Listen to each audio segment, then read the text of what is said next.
আমার বন্ধুগণ, মুসা আলাইহিস সালামের মা চিন্তা করলেন কি করবেন। এমন সময়ে ফেরাউন বাহিনী আস্তে আস্তে তাদের বাড়িতে ঢুকে গেল। মুসা আলাইহিস সালামের মা চিন্তা করলেন, কোনোভাবেই যেহেতু বাচ্চাকে বাঁচাতে পারবো না, আমার চোখের সামনে ফেরাউন আমার বাচ্চাকে দুই টুকরা করবে, সহ্য হবে না। এই চিন্তা করে তিনি বললেন, আমি ফেরাউন বাহিনীকে বোঝাতে দিব না, আমার বাচ্চাটাকে ঘরের চুলায়, যে চুলায় রান্না করা হয় ওই চুলার মধ্যে ছেড়ে দিলাম। আল্লাহ যেহেতু আমার বাচ্চাকে দিয়েছেন, আর আল্লাহ আমাকে স্বপ্নে বলেছেন, মুসার মারে এই বাচ্চা দুনিয়ার সাধারণ বাচ্চা না, এটাকে আমি আল্লাহ দুনিয়ায় আমার কর্মী বানাইতেছি, নেতা বানাবো। কিছুদিন পরে যেই ফেরাউন কচু কাটা করে তারে থাপ্পড় দোয়ামু। কথা কন না কেন? মুসা আলাইহিস সালামের মা মুসা আলাইহিস সালামকে চুলার মধ্যে ছেড়ে দিলেন। দাউ দাউ করে আগুন জ্বলতেছে। চুলার ভিতরে যখন ছেড়ে দিলেন মুসা আলাইহিস সালামকে, কিছুক্ষণ পরে ঢুকে গেল ফেরাউন বাহিনী। ফেরাউন বাহিনী এসে বলতেছে, ও মহিলা, তোমার ঘরে কি কোনো বাচ্চা আছে? মুসা আলাইহিস সালামের মা তো পয়গম্বরের মা, মিথ্যা বলতে পারবেন না। তিনি যদি বলেন আমার ঘরে বাচ্চা আছে তাইলে তো মাইরা ফেলাবে, আর তিনি যদি বলেন বাচ্চা নাই তাইলে তো মিথ্যা হয়ে যাবে। তিনিও বললেন, আমি কেন বলবো আছে না নাই, তোমরা দেখো না কেন? তোমরা পুরা ঘর তালাশ করো, আসছো যখন দেখো কোনো বাচ্চা আসেনি। ফেরাউনের বাহিনী ঘরে ঢুকেছে, গোটা ঘর তালাশ করে ঘরের কোথাও বাচ্চা নাই। তাকায় দেখে চুলার ভিতরে আগুন জ্বলে। যাওয়ার সময় মুসার মারে বলতেছে, ও মহিলা, ঘরের কোথাও বাচ্চা পাইলাম না, তুমি রান্না করার জন্য মনে হয় চুলায় কি দিছিল, আগুন দাউ দাউ করে জ্বলে, একটু দেখো যাও। আমরা গেলাম। আল্লাহু আকবার বলেন না? তারা নিজে বইলা যায় যে আপনি চুলায় মনে হয় কি রাখছিলেন, আগুন বেশি হয়ে গেছে, একটুকে কমাইয়া দেন, আমরা খুঁজে বাচ্চারে পাই নাই। সবাই চলে গেল। মুসার মা চিন্তা করলেন, আমার বাচ্চা জ্বলে পুড়ে শেষ। দেখেন দূর থেকে তাকায়া দেখেন ধাউ ধাউ করে আগুন জ্বলে। কলিজা ছেড়া চিৎকার করে চুলার কাছে গেলেন, গিয়ে দেখেন হযরতে মুসা কালিমুল্লাহ দাউ দাউ করা জ্বলা অগ্নির মধ্যখানে বসে বসে জান্নাতের ফল নিয়ে খেলা করে। আল্লাহু আকবার! কে করেছেন? কে করেছেন? আল্লাহ। আল্লাহ বাঁচায় দিলেন। এবার মুসার মা চিন্তা করলেন, বাচ্চাটাকে তো আবার 2 দিন পরে ফেরাউন বাহিনী আসবে, কি করি? স্বপ্নে তো আল্লাহ আমাকে বলেছিলেন বিপদ হলে বাচ্চাটাকে সিন্ধুকে ঢুকাইয়া নদীতে ছেড়া দেওয়ার জন্য। কে জানি আমার এগুলা স্বপ্নে বলে, আমি তো বুঝি না। এখন আমি সিন্ধুক বানাবো কোথায়, মিস্ত্রি পাবো কোথায়? কথা বুঝেননি? সিন্ধুক বানাবার জন্য তোড়জোড় শুরু করে দিলেন। আবার ফেরাউন বাহিনী আসার আগে ফেলে দিতে হবে। সকালবেলা ঘরের দরজার সামনে বৈশা বৈশা মুসার মা কান্না করেন, আল্লাহ, মিস্ত্রি কোথায় পাবো? টাকা নাই, পয়সা নাই, শুধু আছে কাঠ। কাঠ তক্তা আছে, কিন্তু মিস্ত্রি লাগবে, লোহা লাগবে, লাগবে না? এত কিছু কোথায় পাবো? আমার টাকা নাই। মুসা আলাইহিস সালামের মা দরজার সামনে বসে আছেন। তাকায়া দেখেন মাথায় সাদা পাগড়ি, মুখে সাদা দাড়ি, সাদা একটা পাঞ্জাবি পরা, ফেরেশতার মতো একটা ভদ্র মানুষ মুসা আলাইহিস সালামের মায়ের ঘরের উঠানের সামনে হাঁটা যাওয়া করে। পিছন দিকে দেখা যায় একটা বস্তাও লটকায় রাখছে। তিনি বললেন, বাবা তুমি এখানে দৌড়াদৌড়ি করো কেন, কি সমস্যা? আমি মিস্ত্রি। তুমি কিসের মিস্ত্রি? আমি কাঠ মিস্ত্রি। করে বাবা, আমি কাঠ মিস্ত্রি খুঁজতেছি, আর এদিকে এখানে ঘুরায়। তোমার বাড়ি কই? আমার চিনবেন না, আমি দেশের না, আমি আসছি কয়েকদিনের জন্য। তুমি কি সত্যিকার অর্থে মিস্ত্রি? আমি ভালো মেস্তুর, আমার মতো মিস্ত্রি আর নাই। ওরে বাপ, তাহলে ভালো মিস্ত্রি পাইছি। আমার একটা সিন্ধুক বানায় দিতে হইব। সত্যি? সিন্ধুকটাতে কি রাখবেন, স্বর্ণ না রূপা না ডায়মন্ড? কই কি রাখবো তোরে? কই আলাপ কি যাই রাখি? কয় না, স্বর্ণ রাখলে একটু সিঙ্গেল, ডায়মন্ড রাখলে একটু ডাবল। এখন কত বড় বানাবো? মুসা আলাইহিস সালামের মা চিন্তা করলেন, স্বর্ণ রাখলে তো এত মোটা বানাবার দরকার না, তাহলে তো এত ছোট বানায় দেব, মুসাকে যে রাখবো এটা বলি কেমনে। তিনি চিন্তা করলেন এটা নিশ্চিত সিআইডি, ফেরাউনের সিআইডি, কারণ আজকালকে তো সিআইডির অভাব নাই। ওয়াজে এইসব গোয়েন্দাগিরি করে, হুজুর কি কয় তো কি কয়, কইতাছি তো সব মাইকে শোনা যায়, কথা কন না কেন? আমি কি গোপনে কইতেছি? মাইকে কইতেছি। সিআইডি গিরি করে, ফাজলা, বুঝে না কিছু, এরা বুঝে না তো, এজন্য বোঝাতে হবে, রাগ করলে চলবে না, এদেরকে কাছে আনতে হবে, বুকের সঙ্গে বুকটা লাগাই একটা চাপ দিতে হবে, ঠিক কিনা বলেন? মাথায় হাত দিয়ে দোয়া করে দিতে হবে, এগুলো কইরো না, এগুলো ভালো কাজ না, আসো একসাথে জান্নাতে যাই, ঠিক কিনা বলেন? আমার বন্ধুগণ, মুসা আলাইহিস সালামের মা বলেন, বাবা আমি একটা সিন্দুক বানাতে চাই, কিন্তু তোমাকে কেমনি বলি, তোমাকে তো আবার বিশ্বাস করতে পারতেছি না, তুমি আবার ফেরাউনের সিআইডি কিনা। আমি আর যাই হই, আপনাকে একটা কথা বলতে পারি কসম করে, আমি ফেরাউনের সিআইডি না। আল্লাহু আকবার। আপনি এতটুকু আশ্বস্ত থাকেন আমি ফেরাউনের কেউ না, কিন্তু বাকি পরিচয় দিতে পারবো না, আমি একজন মিস্ত্রি। বলে তাইলে একটা সিন্দুক বানা। বাবা আমার একটা ছেলে আছে, নাম মুসা, বাচ্চা, দবদবে সুন্দর, তুলতুলে, এত ডিজাইন বিউটিফুল ডেকোরেশন করা, একটা স্মার্ট আমার একটা ছেলে হয়েছে কয়েকদিন, বাচ্চাটারে কি করবো, ফেরাউন খুঁজতেছে মারার জন্য, নদীতে ফালায় দিব। এই জন্যই তো আমি তো এইটা কাজের জন্যই তো মিস্ত্রি। সুবহানাল্লাহ বললেন না? আমি তো এগুলা ভালো পারি, পানি ঢুকবে না। আপনি কাঠ দেন, দিলাম কাঠ। লোহা আছে? না বাবা লোহা নাই। হাতুড়ি আছে? নাই তো। রান্দা আছে? কিচ্ছু নাই তো। তাহলে আমি কি দিয়ে কাজ করে দিব? স্ত্রী কয়, মা আপনি ঘরে যান, আমি বানায় দিতেছি। মহিলা ঘরে গিয়া দরজার চৌকর দিয়ে তাকায়, দেখো কেমনে বানায়। দেখেন দুইটা কাঠ হাতে নেয় আর মুখ থেকে তুতু বাইর করে লাগায় দেয়। আল্লাহু আকবার। কিচ্ছু নাই, কোনো লোহা লাগায় না, দুই তক্তায় শুধু তুতু লাগায় আর ডিজাইন হয়ে যায়। সুবহানাল্লাহ লাগান, সুন্দর করে বানানো হয়ে গেছে। মা খুব সুন্দর করে বানাইছি, আপনার ছেলেকে এখানে রাখতে পারবেন। আল্লাহ রাব্বুল ইজ্জতুল জালাল ফেরাউনকে বলছেন, এই জিবরাইলকে বলছেন, উনি ছিলেন জিবরাইল, পরিচয় দিচ্ছি পরে। বলছেন, এই মিস্ত্রি, কি? আমার মুসাকে রাখবা এই কাঠের বাক্সে, যারা আমি নবী বানাবো, আমার বন্ধু কালিমুল্লাহ বানাবো, তার হাত পায়ে শক্ত লাগবে না? আল্লাহ তাআলা আমি কি করবো, আমার কাছে তো কোনো ফর্ম নাই। যাও জান্নাতুল ফেরদাউস থেকে স্পেশাল এক প্যাকেট আমার এই অলির জন্য, আমার পয়গম্বর মুসার জন্য, বাচ্চাদের জন্য আমি বানায়া রাখছি জান্নাতুল ফেরদাউসে। এক সেট তোশক কম্বল, ওগুলো নিয়ে এসে বিছাইয়া দাও। দিছেন, বিছাইয়া দিছেন। এখন ছিলেন তো মুসা আলাইহিস সালামের মা, মুসা আলাইহিস সালামের মায়ের কোলে। তিনি বললেন, মিস্ত্রি বলছে আমার কোলে দেন না, আমি আপনার বাচ্চাকে এই বাক্সের ভিতরে রাখি। আল্লাহ ডাক দিয়ে বলছেন, ও মিস্ত্রি, যাকে তুমি কোলে নিচ্ছ সে আমার পয়গম্বর কালিমুল্লাহ, তোমার শক্ত হাত দিয়ে ধরবা না, আমার বন্ধু যেন কষ্ট না পায়, হাতকে নরম করো, এত নরম করো বন্ধু যেন বুঝতে না পারে। খুলে নিছেন জিবরিল আমিন, মুসা আলাইহিস সালামকে খুলে নিছেন, বাক্সের ভিতরে দিছেন। আল্লাহ বলেন, বাক্সের ভিতরে রাখলেই যদি, মুসা তো গরম হবে না, মুসা গরম না ঠান্ডা মানুষ, বাচ্চা থাকতেই তো গরম হওয়ার কথা, যদি রাখার পরে কান্না শুরু করে দেয় তাহলে তার এক ঝামেলা।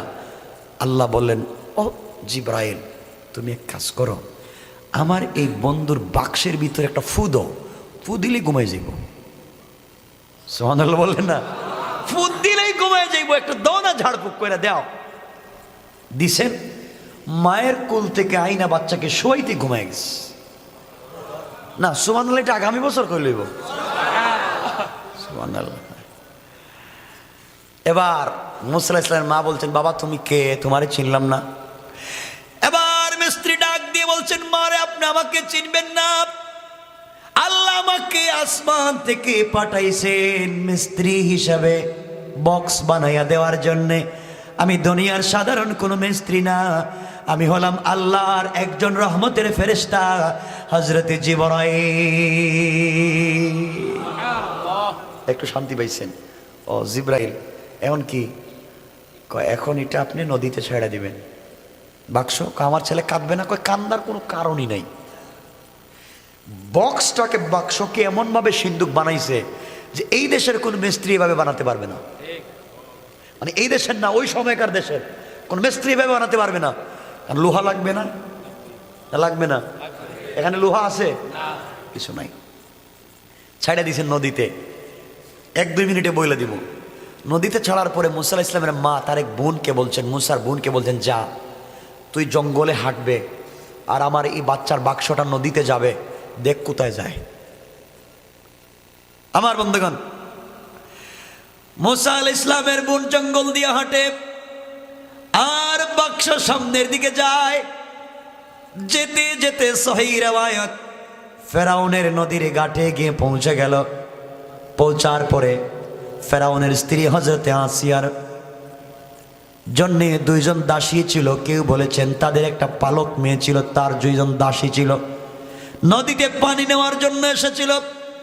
তারা এসে দেখে তো ডিজাইন করে একটা বাক্স, সিন্দুক।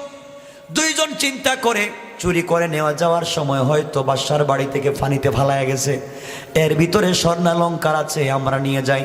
আর একজন বলে যদি ধরা খাই তাইলে তো আমাদের মাথা কেটে দিবে, এর চাইতে ওটা নিয়ে যাই, ফেরাউনের স্ত্রী আসিয়ার সামনে নিয়ে আমরা করব।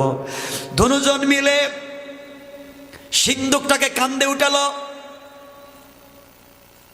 মুসা আলাইহিস সালামের বোন দৌড়াইয়া মার কাছে এসে বলে, মা, যার বয় আমরা নদীতে বাসাইয়া দিছি হের ঘাটেই লাগছিল, ওর 2 দাসী উঠাইয়া বাড়িতে নিয়ে যায়, না জানি আমার ভাইয়ের মাথাটা হয়তো কাইটা ফেলাইছে।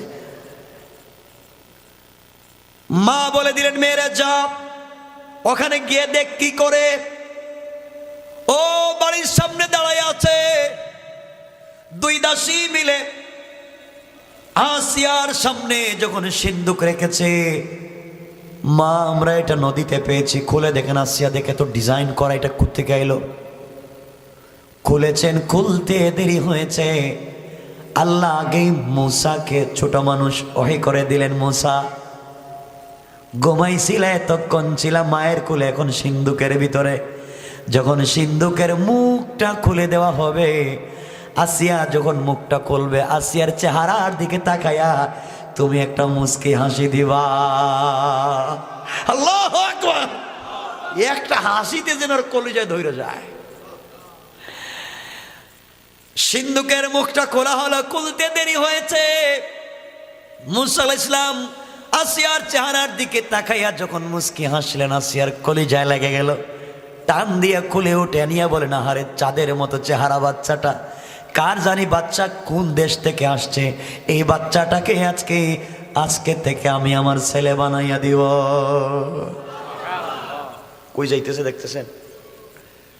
হযরতে আসিয়া রাজ সিংহাসনে দৌড়। ফেরাউন দিকে আসো। কি হয়েছে? আসো, বহুত বড় একটা সুসংবাদ আছে। ও কি বইলা দাও, আমার মিটিং আছে। মিটিং বাদ দাও, তোমার কাছে জীবনে কিছু চাইছি আমি। আরে বসো। ফেরাউন তো বউর কথা আবার শুনে, যেমন আপনারা শুনেন, হাসে দেখে যায়। এমন বউর কথা শুনে বাংলাদেশের পাবলিক মা বাপরে আর দেখতে পারে না। কথা বলে ঠিক কিনা? মা বাপরে আর ভাল লাগে না। কত কথা বলবো, রাত্রে তো গভীর হয়ে গেছে, 11:30। না, লম্বা করবো না, আপনাদের কষ্ট হচ্ছে দেখতেছে। না কয় বাংলাদেশের যুবক বিয়ের আগে ঢাকা থাকে, আমেরিকা, কানাডা, অস্ট্রেলিয়া, ফ্রান্সে থাকে। মা কেমন আছেন? বাবা কেমন আছো? ডায়াবেটিস কমছে? মা প্রেশার তোমার ঠিক আছে? সব খবর নেই। আর যেই দিন এই ভদ্র ছেলে বিয়া করে, বিয়ার পরের দিন থেকে তার লাইফে তার বউ, তার শালি, তার শালা, তার শ্বশুর শাশুড়ি ছাড়ার চৌকে কিচ্ছু দেখে না। এখন মারে টেলিফোন দেয় না, মারে আম্মা কয় না, মারে কই বুড়া, বাপরে কই বুড়া। আর শ্বশুর বাড়ি গিয়া শাশুড়িরে কাম্মা আপনি কেন আছেন? আসসালামু আলাইকুম। আপনি আঙ্গুর খাইবেন না আপেল খাইবেন? শাশুড়িরে আঙ্গুর খাইবেন না আপেল খাইবেন। পিছনে বউ ছিল, বউ খায় আমার আম্মা আঙ্গুর খাইবো মানে আপেল খাইবো মানে আমার মতো সব খায়। সব যখন খায় তাহলে এক বোতল বিষ খাওয়াইয়া মাইরে ফেলাস না কেরে, সব খায় তাহলে শাশুড়িরে খাওয়া, তাহলে শ্বশুর আর শাশুড়িরে খাওয়া, মা বাবার নাম নাই। এমন যুবক আছে না নাই? এমন যুবক আছে বউরের যদি কুলে লইয়া সারাদিন হাঁটতে পারে খুব শান্তি পায়, মা বাবার কথাই শুনতে পারে না, আছে না নাই? নিমক হারাম। চিন্তা করতেছেন মনে মনে হুজুরে দাওয়াত দিছে কেন, ভালোই ছিল না আসলে। আমার বন্ধুগণ শুনেন, আসিয়া বলছেন শোনো তোমাকে একটা কথা বলতেছি, আমি তোমাকে একটা জিনিস দেখাবো, এখন তোমাকে মানা লাগবে। ওই কি? আমাদের তো কোনো বাচ্চা টাচ্চা নাই, আমার কাছে একটা জিনিস আছে, তুমি আগে দেখো এরপরে তোমাকে বলবো। কয় আচ্ছা, খুলছে বাক্স, মূসা আলাইহিস সালাম তাকায় আছেন, এই তো পাইছি আসিয়া, এটাই আমার দুশমন। কই মিয়া তোমার মাথা পাগল হয়েছে, এটা বুঝলা কেমন দুশমন? ওটা কই পাইছো? ওর চেহারার দিকে তাকাইলে আমার কলিজায় পানি থাকে না। আল্লাহু আকবার বলে। ছোট মূসা কলিজায় পানি থাকে না। আসিয়া রে পাইছি রে, আমার শেষ। পাগল হইছো মিয়া তুমি ফেরাউন, এই ছেলে কি তোমার দেশের? আমার দেশেরই তো। কয়দি কান বাক্সটা দেখেন তো, এটা কোন দেশের দেখেন তো বাক্স।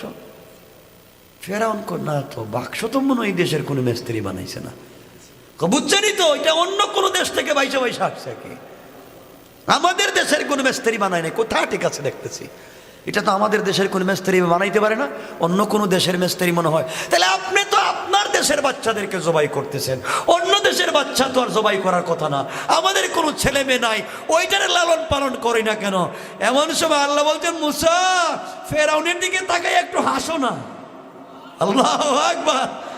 মুসা আলাইহিস সালাম দিছে হাইসা, ফেরাউনকে আসিয়া আমার তুলে দেইটা আমার ছেলে। আল্লাহু আকবার। আল্লাহ কয় মুসা এখন তুই লালন পালন করবি, তুই বড় করবি, তুই খাওয়াবে, এরপরে তোর জুতা দিয়ে বাড়ি দিব। ঠিক না বলে? আল্লাহ তার নাম কেমনে বুঝায় আল্লাহকে। আমার মুসলমান বন্ধুগণ, সংক্ষেপ কথা বুঝাবার জন্য শুরু করেছিলাম। এক পর্যায়ে ফেরাউন বলল আসিয়া রে, ছেলে যে সুন্দর দেখতে, চেহারা যে স্মার্ট, আর কোনো কথা না, এটা আমাদের ছেলে, ও বড় হবে আমাকে আব্বা বলবে। আল্লাহকে আব্বা ডাকাইতেছি, দেখ তারা আব্বা ডাকবে, ও আমাকে আব্বা ডাকবে, আমার দেশের মালিক হবে। তুমি ঘোষণা করে দাও আজকে পুরা দেশের মানুষকে আমি জবাই করে গরু খাওয়াবো, আমার ছেলে হইছে। কি খুশি তার ছেলে হইছে। পুরা দেশের মানুষকে দাওয়াত করে সে খাওয়াতে লাগলো। মুসা আলাইহিস সালাম আস্তে আস্তে বড় হলেন, মাঝে মাঝে ফেরাউন কুলে নেয়, কুলে নিয়া তাকে নেয়, কুলে নেয় আদর করে। মুসা একটু বড় হলেন, বসতে পারেন, এই পর্যন্ত পৌঁছে গেলেন। একদিন আইসা বলছে আসিয়া তুমি দেও না, সারাদিন বাচ্চারে কুলে নিয়ে থাকো, আমার ছেলেকে আমার কুলে দেও। যেই সময় আসিয়া ফেরাউনের কুলে দিতে দেরি হয়েছে, এমন সময় ফেরাউন মুসা আলাইহিস সালামকে চুম্বন দেওয়ার জন্য তার ঠোঁটটা মুসার কাছে আনছে। মুসা কোনো কথা নাই, আচ্ছা মতো একটা চর তার গালে মাইরা দিছে। কাছে এটা কি, এত 30 মন ওজনের দেখতেছি, এটাই আমার দুশ্মন রে যে মায়ের দিছে। কয় মিয়া আপনার তো পাগল হয়েছে, একটা বাচ্চা কিছু বুঝে না, আপনার একটা মায়ের দিছে, হয়তো ভুলে একটা পড়ে গেছে, এখন এটা হয়ে গেছে আপনার দুশ্মন। কয় না রে আসিয়া, বাচ্চা যতই ছোট হোক, থাপ্পড় তো আমার কলিজায় ধরে গেছে। বুঝতেছেন আমার বন্ধুগণ? মুসা কয় না, ফেরাউন কয় না না না, এটা বোঝা লাগবে। ওই কেমনে বুঝবেন? লম্বা রেওয়ায়েত, এক জায়গায় রাখছে আঙ্গারা, আগুনের টুকরা, আরেক জায়গায় রাখছে স্বর্ণ অথবা খেজুর, খোরমা, যে কোনো জিনিস। আসিয়া এখন দেখবো কোনটায় ধরে, যদি আগুনে ধরে বুঝবো বুঝে না, স্বর্ণ অথবা খোরমায় ধরে বুঝবো সব বুঝে, ওরে আজকে কাইটা ফেলাম। ওই ঠিক আছে কাইটা ফেলাই। মুসা আলাইহিস সালামের সামনে যখন সব রাখা হয়েছে, এমন সময় মুসা আলাইহিস সালামের হাত চলে যাইতেছিল স্বর্ণের দিকে অথবা খোরমার দিকে। হযরতে জিবরিল আমিন আইসা টান দিয়ে হাতটা আগুনের মধ্যে লাগাইয়া দিছেন। আগুনে যখন হাত লেগে গেছে কান্না শুরু করে, মুখের মধ্যে আঙ্গুল দিয়েছেন, জিহ্বা পুড়ে গেছে। হযরতে আসিয়া ধাক্কা দিয়ে ফেরাউনকে মাটিতে পালায় বলেন, তুই একটা গাধা। এটা বাচ্চা ছেলের জিন্দেগি নষ্ট করে দিতে চাইলে কিচ্ছু বুঝে না। আসিয়া বুঝলাম, আগুন বুঝে না, স্বর্ণ বুঝে না, কিন্তু থাপ্পড়টা তো এখনো মনে আছে। সব বুঝলাম কিন্তু থাপ্পড় তো বলতে পারি না, আমার তো এখনো মনে হইলে ঘুম আসে না। আল্লাহ কয় এভাবে সাইজ করবে। আমার বন্ধুগণ, যাক, কথা হচ্ছে সংক্ষেপ, বোঝাতে চাইলাম যে আটকাতে চাইলো, হেফাজত করলেন কে? আপনাদেরকে জাস্ট কিছুক্ষণ মোটিভেট করব, মাইন্ডটাকে চেঞ্জ করবার মতো কয়েকটা কথা বলবো, আলোচনা সংক্ষেপ। এই যে মাদ্রাসা আছে, হাজার হাজার বাংলাদেশে মাদ্রাসা আছে না নাই? কথা বলেন না কেন? মাদ্রাসায় পড়ানো হয় হাদিস, কোরআন, না পড়ানো হয় না? হয়। আপনাদের কাছে আমার জানার বিষয়, মাদ্রাসায় যে কোরআন হাদিস পড়ানো হয়, এখানে কি শুধুমাত্র যারা পড়ে তাদেরকে ইমামতি আর মাদ্রাসায় পড়ানো, নুরানি মক্তবে পড়ানো, এই সাবজেক্টগুলো পড়ানো হয়? কথা বলেন না কেন? সবাই বলেন। তাহলে কি পড়ানো হয়? সমাজ, রাষ্ট্র, physiology, general science, medical science, arts, commerce, সবই তো পড়ানো হয় না? পড়ানো হয় না? মাদ্রাসায় হয় না? হয়। এটা কওমি মাদ্রাসা হোক, আলিয়া মাদ্রাসা হোক, যাই হোক, পড়ানো হয়। হাদিসে যেমন সালাতের কথা আছে, হাদিসে ব্যবসা বাণিজ্যের কথা আছে, কিতাবুল জিহাদ আছে, বাবুত তিব্বে ও রেকাক আছে, ডাক্তার এবং ডাক্তারি আছে, আর তিব্বুন নবাবী আছে, রাসূলের চিকিৎসা বিজ্ঞান আছে, সব আছে। তাহলে যারা পড়েন, পড়ার পরে শুধু ইমামতি করার মাদ্রাসায় পড়ানোর দায়িত্ব কেন? কথা আমার বুঝেন না? কথা বুঝেন নাই? তাহলে বোঝা গেল মাদ্রাসায় যা পড়ানো হচ্ছে বাস্তব সমাজে তা প্রতিষ্ঠা করা হচ্ছে না। কথা বলেন না কেন? এই পড়া ব্যর্থ পড়া, একবারে ভুয়া পড়া, ব্যর্থ। যেই পড়া গ্রাম থেকে সুদ বের করতে পারে না, যেই পড়া শহর থেকে ব্যভিচারকে বন্ধ করতে পারে না, যেই পড়া রাষ্ট্র থেকে দুর্নীতি, ফেন্সিডিল, ইয়াবা বন্ধ করতে পারে না, যেই পড়া চুরি, ডাকাতি, ছিনতাই, বদমাইশি বন্ধ করতে পারে না, যেই পড়া দেশের টাকা বিদেশে পাচার করাকে বন্ধ করতে পারে না, এই পড়া ব্যর্থ পড়া। মাদ্রাসায় পড়েন, শুনবেন কি বলতে চাই। যারা ইম্মায়ে কেরাম এখানে এসছেন, চলে যাইতে চাইলে সম্মানপূর্বক সর্বোচ্চ সম্মান দিয়ে বলছি, উঠে যেতে পারবেন যারা উঠবেন, কিন্তু আমার কথা শোনা লাগবে যতক্ষণ বসবেন। ডোন্ট মাইন্ড, কোনো রাগ করা যাবে না। আজকে মসজিদ আছে, বাংলাদেশে লক্ষ লক্ষ মসজিদ আছে, কিন্তু মসজিদ থেকে ইমাম এবং খতিব জুমার মিম্বরে বসে সত্য কথা বলেন না। যদি বলতেন এক এক গ্রামে 4-5টা মসজিদ থাকে, তাহলে গ্রাম চেঞ্জ হয় না কেন? চোরের জায়গায় তো চোর আছে, জেনার জায়গায় তো জেনা আছে, সবই তো আছে। মসজিদের জায়গায় মসজিদ আছে, সমাজে তার বাস্তব প্রতিফলন নাই কেন? গোটা মদিনায় তো একটা মসজিদ ছিল, মসজিদ আন-নববী। এই মসজিদ থেকে তো গোটা রাষ্ট্র প্রতিষ্ঠা হয়েছে, হয় নাই? আপনার মসজিদ থেকে আপনার পঞ্চায়েত ঠিক হয় না কেন? কথাগুলো বুঝবেন। এর কারণ হচ্ছে আজকালকের ইমাম এবং খতিব, ম্যাক্সিমাম মসজিদের ইমাম এবং খতিব মসজিদের মিম্বরে বসে সত্য কথা বলেন না, কারণ বললে চাকরি থাকবে না। বাদ দেন চাকরি, আজকে রাত্রে চাকরি ছেড়ে দেন, আগামীকালকে ফেনীতে, মহিপালে, যেখানে ফল ফ্রুটসের ব্যবসা করে যে ব্যবসা করেন, সিএনজি চালান, বিজনেস করে খান। আল্লাহ বলছেন, রিজালুল্লাহ তুলহিহিম তিজারাতুম ওয়ালা বাইউন আন যিকরিল্লাহ। হালাল বিজনেস করেন, বিনা হিসাবে জান্নাতে যাবেন।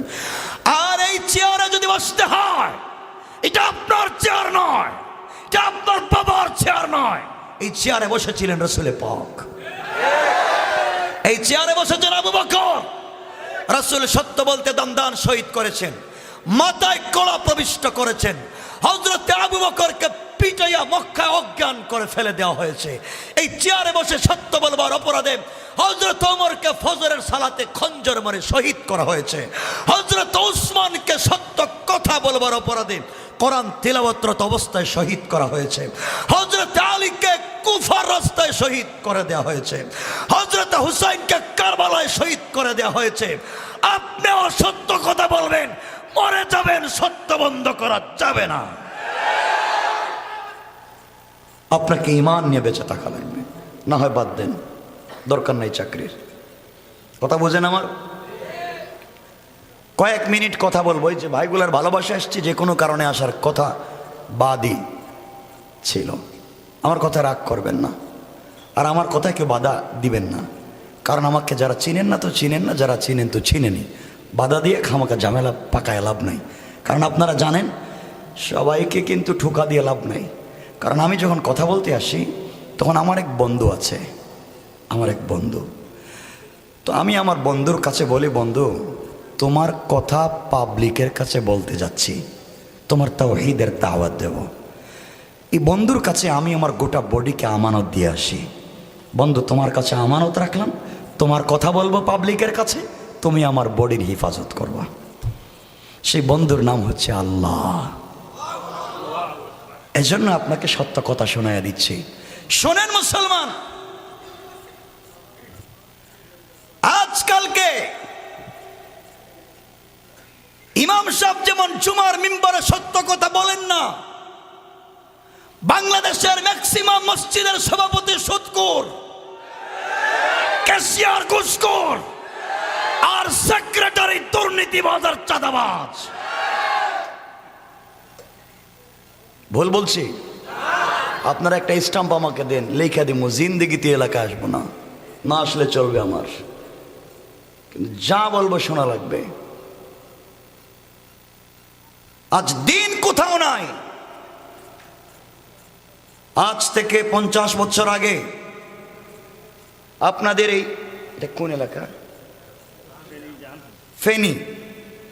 ফেনী এলাকায় এখন যত মসজিদ আছে আগে ছিল? 50 বছর আগে তো মসজিদ ছিল 2-3 গ্রাম মিলে একটা মসজিদ পাওয়া যেত না, যেত না। 1-2 ইউনিয়ন মিলে একটা মাদ্রাসা পাওয়া যেত না। 2-4 গ্রাম মিলে জানাজা পড়াবার জন্য একজন আলেম পাওয়া যেত না।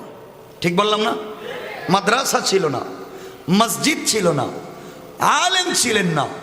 কিন্তু তখনও যেই জিনিসটা পাবলিকে ছিল সেটা হচ্ছে সকালবেলা সকল মুসলমানের ঘর থেকে কোরআনের তেলাওয়াত শোনা যেত।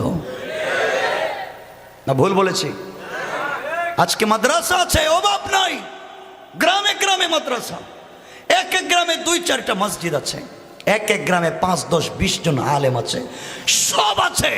যেই জিনিস নাই সেটা হচ্ছে রাসূলের আদর্শ আর চরিত্র নাই।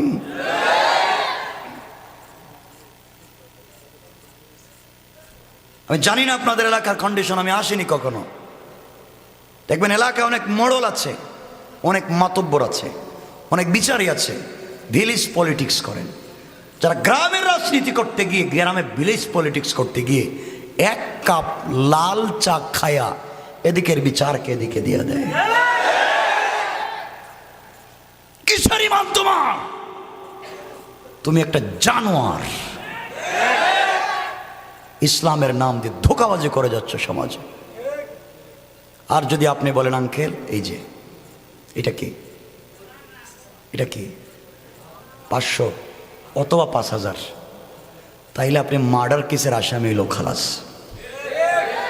আপনার নাম কেটে দিয়া মসজিদের নিরীহ ইমাম সাহেবের নাম ঢুকাই দিব। এলাকায় দেখবেন অনেক আছে দাড়ি নাভি পর্যন্ত লম্বা, হাতে 1.5 হাত লম্বা তসবিহ, নামাজও পড়ে 5 ওয়াক্ত, হজও করছে 1-2 বার, কিন্তু খবর নিয়ে দেখেন এলাকার সব থেকে বড় সুদের কারবারি আছে না? এগুলোর মানুষ চিন্তা করেন কেমনে, আপনারা বলেন আমাকে। আপনাদের কাছে আমার জিজ্ঞাসা, আপনাদের এলাকায় কোনোদিন শয়তান এসে সুদের ব্যবসা করছে? শয়তান ঘুষের ব্যবসা করছে? আপনাদের এলাকায় ফ্যান্সি ডিলের ব্যবসা করছে? কিন্তু আপনারা যাদেরকে নেতা মনে করেন, বাংলাদেশে অনেক নেতা আছে যে নিজে ফ্যান্সি ডিলের ব্যবসা করে, তার কর্মীরা ইয়াবার ব্যবসা করে। কিসের নেতা আপনি? ইসলাম এক রাস্তায়, আপনি চলেন আর এক রাস্তায়, আবার নাম দিয়েছেন মুসলমান। কথা শোনেন,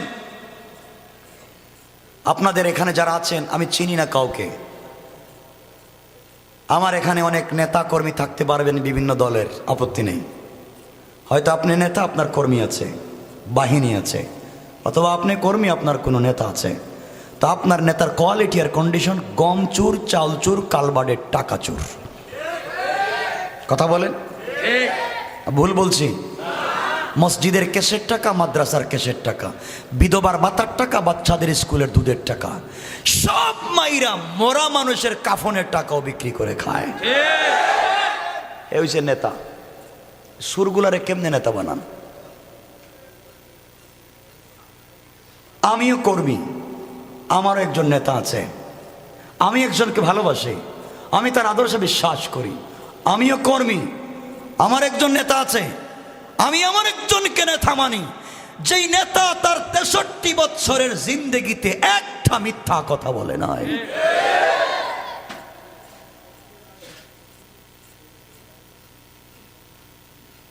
শোনেন, আমার কথা অনেকে রাগ করবেন আমি জানি, কিচ্ছু করার নাই আমার, কিচ্ছু। ইন্নাকা লা তাহদি মান আহবাবতা, আমি ভালোবাসলে আপনাদেরকে হিদায়াত করতে পারবো না, বা আমি হিদায়াত হব না আপনাদের ভালোবাসায়। আল্লাহ বলছেন আমি চাইলে হবে। কথা বলেন না কেন? বাংলাদেশটাকে দুটা গ্রুপ নষ্ট করে দিচ্ছে, দুটা গ্রুপ। গোটা দুনিয়ায় আজকে Bosnia, Chechnya, Somalia, Sudan, Afghanistan, Arakan, Palestine, Pakistan, Bangladesh, Burma, Bharat, Syria, Kashmir, একটা রাষ্ট্র নাই যেখানে মুসলমানেরা জালেমের জুলুমের শিকার না। ঠিক বললাম না? গোটা দুনিয়া যখন বিষাক্ত, ওই সময় বাংলাদেশে দুটা গ্রুপ ইসলামের বিরুদ্ধে কাজ করে যাচ্ছে। একটা গ্রুপ সুশীল সমাজ নামদারি, প্রগতিশীল নাস্তিক্যবাদকে যারা সমর্থন করে, তারা সুকৌশলে আমাদের ইউনিভার্সিটির যুবক জেনারেশনকে ডিভাইডেড করে ইসলাম থেকে ফিরিয়ে নিয়ে যাচ্ছে। কথা বলেন না কেন? কলেজে পড়ে, ইউনিভার্সিটিতে পড়ে দাড়ি রাখতে পারে না, দাড়ি রাখলে জঙ্গি, পাঞ্জাবি পড়তে পারে না, তালেবান হয়ে যায়, টাকনুর উপরে প্যান্ট পড়তে পারে না, তাকে পিটাইয়া মাইরা ফেলা হয়। কথা বলেন না কেন?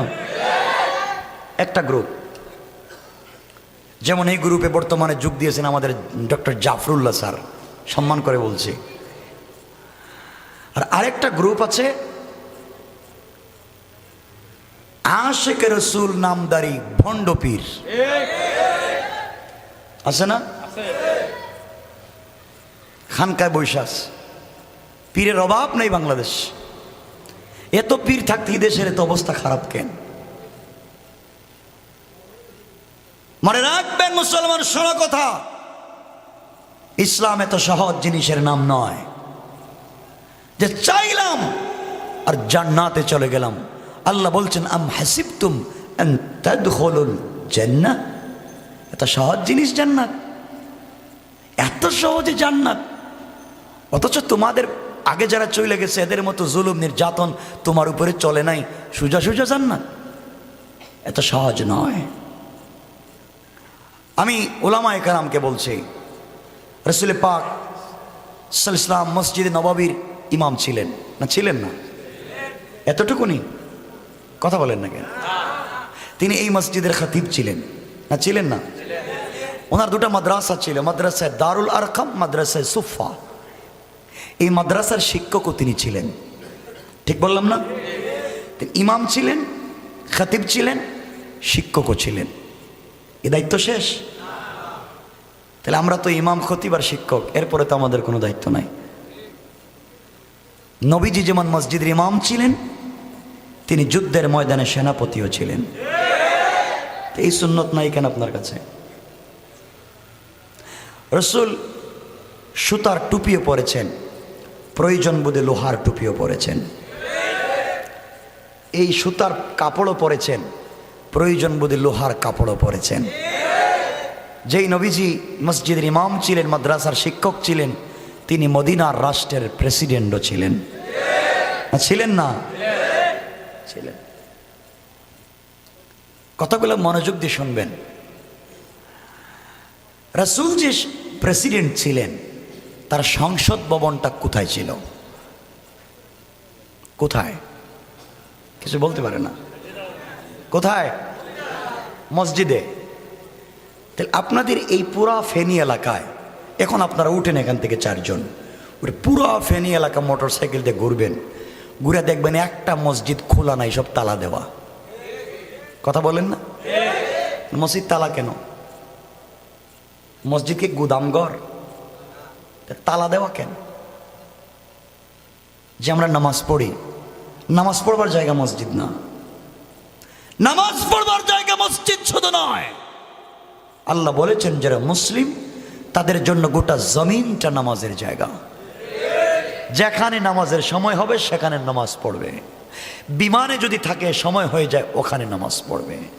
পানির নিচে যদি ডুবন্ত থাকে ওয়াক্ত হয়ে যায় ওখানে নামাজ পড়বে।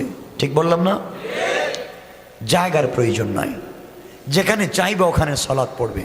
তাহলে মসজিদের প্রয়োজনীয়তাটা কি?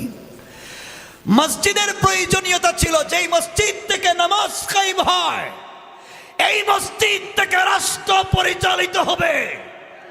ঠিক কিনা বলেন? মসজিদ ভিত্তিক রাষ্ট্র পরিচালিত হবে। যেদিন আমরা মসজিদকে আলাদা করে দিয়েছি রাষ্ট্র থেকে, এই দিনে আমাদের কপালে বিপদ আসছে। কি সুন্দর মুসলমানরা আমাদের উমর, আমাদের আর কলিজার টুকরো উমর, কলিজার টুকরো আবু বকর। তো আবু বকর উমর কি শুধু খুরমা পেলো, জিলাপি খাইছে? আমার কথা রাগ করতেছেন আপনারা? করলে কি, তো একদিনই তো, রাগ করলে আর কি আমার একে পাওয়া যাবে নাকি? শোনেন, এই যে কোরআন শরীফ, এইটাকে আপনারা বানিয়েছেন মক্তবে বাচ্চাদের পড়াবার বই। এই কোরআন শরীফকে বানিয়েছেন জানাজার জিয়ারত করবার বই। এই কোরআন শরীফকে বানিয়েছেন শবে বরাত আর শবে কদরে খতম পড়ার বই। কোরআনকে বানিয়েছেন মুখস্থ করে তারাবি পড়াবার বই। কোরআনকে মনে করেছেন কেউ মইরা গেলে তার বাড়িতে 10 জন মিললে খতম পড়া 300 টাকা করে পাওয়ার বই। কথা বলেন না কেন? এই জন্য কোরআন শরীফ। এই কাজ ছাড়া তো আর কোনো কাজ দেখি না করতে। কেমনে বুঝায় ইসলামটা? এই কাজের জন্য যদি আল্লাহ কোরআন দিতেন তাহলে 30 পারার দরকার ছিল না, 5 পৃষ্ঠাই যথেষ্ট। তাহলে বিশাল কোরআনে কি আছে? এই যে 114টা চ্যাপ্টার আছে, অধ্যায় আছে কোরআনে। কেন? এখানে কি বলেছেন? আল্লাহ বলছেন কোরআনে কারীমের 13 নম্বর পারার 14 নম্বর সূরা ইব্রাহিমের প্রথম আয়াতে, আলিফ লাম রা, কিতাবুন আনজালনাহু ইলাইকা লিতুখরিজান নাসা মিনাজ যুলুমাতি ইলান নূর। আল্লাহ বলছেন কোরআন একটা বাস্তবিক লাইট, কোরআন একটা বাস্তবিক ম্যাগনেট, কোরআন একটা চুম্বক। তোমরা সিস্টেমে অন্ধকারে লাগাইয়া দাও, অন্ধকার থাকবে না, আলোকিত হয়ে যাবে। কোন সুবহানাল্লাহ। আজকে মসজিদ আছে, মাদ্রাসা আছে, মাদ্রাসার গেটের সামনে যাত্রা গান হয়। মসজিদের সভাপতি উনি যাত্রা গানের সভাপতি হয়। তাহলে ইসলামটা কই গেল? আমার বুঝান আপনারা। আমার কথা শোনেন, আমি দেখতেছি কোরআন হাতে নিয়ে বলছি, আপনাদের পায়ে ধরে বলি, আপনাদের বাচ্চাকে মাদ্রাসায় পড়ান, আমার কোনো আপত্তি নেই। আলেম বানান, হাফেজ বানান, আল্লামা বানান, শাইখুল হাদিস বানান, মুফতি বানান, খতিব বানান, আমার কোনো আপত্তি নেই। কিন্তু আপনার ছেলেকে পাশাপাশি জেনারেল শিক্ষায় শিক্ষিত করেন, মাস্টার্স করান, এমফিল করান, ট্রিপল MA করান, PhD করান, তাকে BCS ক্যাডার বানান। কথা বলেন? আপনার ছেলে আলেম, আপনার ছেলে হাফেজ, ও যদি আপনার জেলার SP হয় আর যাই হোক, এই জেলায় তাফসীর বন্ধ হবে না। কেমনে বুঝাই দিন আমি জানি না। আমার ছেলে খুব ভদ্র আলেম, খুব আল্লাহওয়ালা, তো ভদ্রে মসজিদে রাখতে কইছে কেডা? ভদ্রতে মসজিদে থাকবে কেন?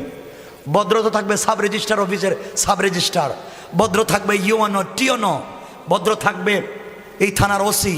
তাহলে ফাইল ঠেকাইয়া ঘুষ খাবে না। কথা বলেন না কেন? রাখছেন মসজিদে, মসজিদ তো ঘুষ খাওয়ার জায়গাই না, ঘুষ দেয়নি কেউ। তাহলে এখানে থেকে লাভ কি? এখানে কিসের পরেশগারি তোমার? এখানে তো খাওয়ার সিস্টেমই নাই।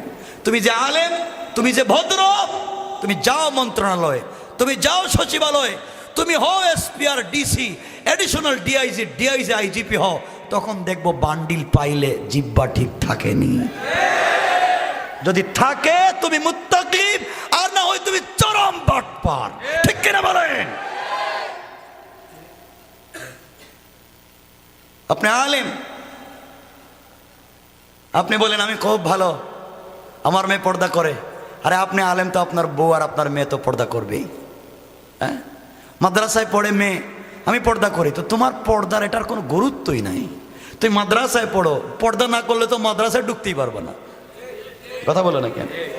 তুমি মাদ্রাসায় পড়ো, ছেলে আমি দাঁড়িয়ে রেখেছি, আমি পাঞ্জাবি পড়ি, তোমার এটা কোনো গুরুত্বই নাই। তুমি মাদ্রাসায় প্যান্ট শার্ট পরে যাইতে পারবে না। কথা বলেন না কেন? মাদ্রাসার সিস্টেমই হচ্ছে পাঞ্জাবি, তো তোমার এটার কোনো গুরুত্ব নাই।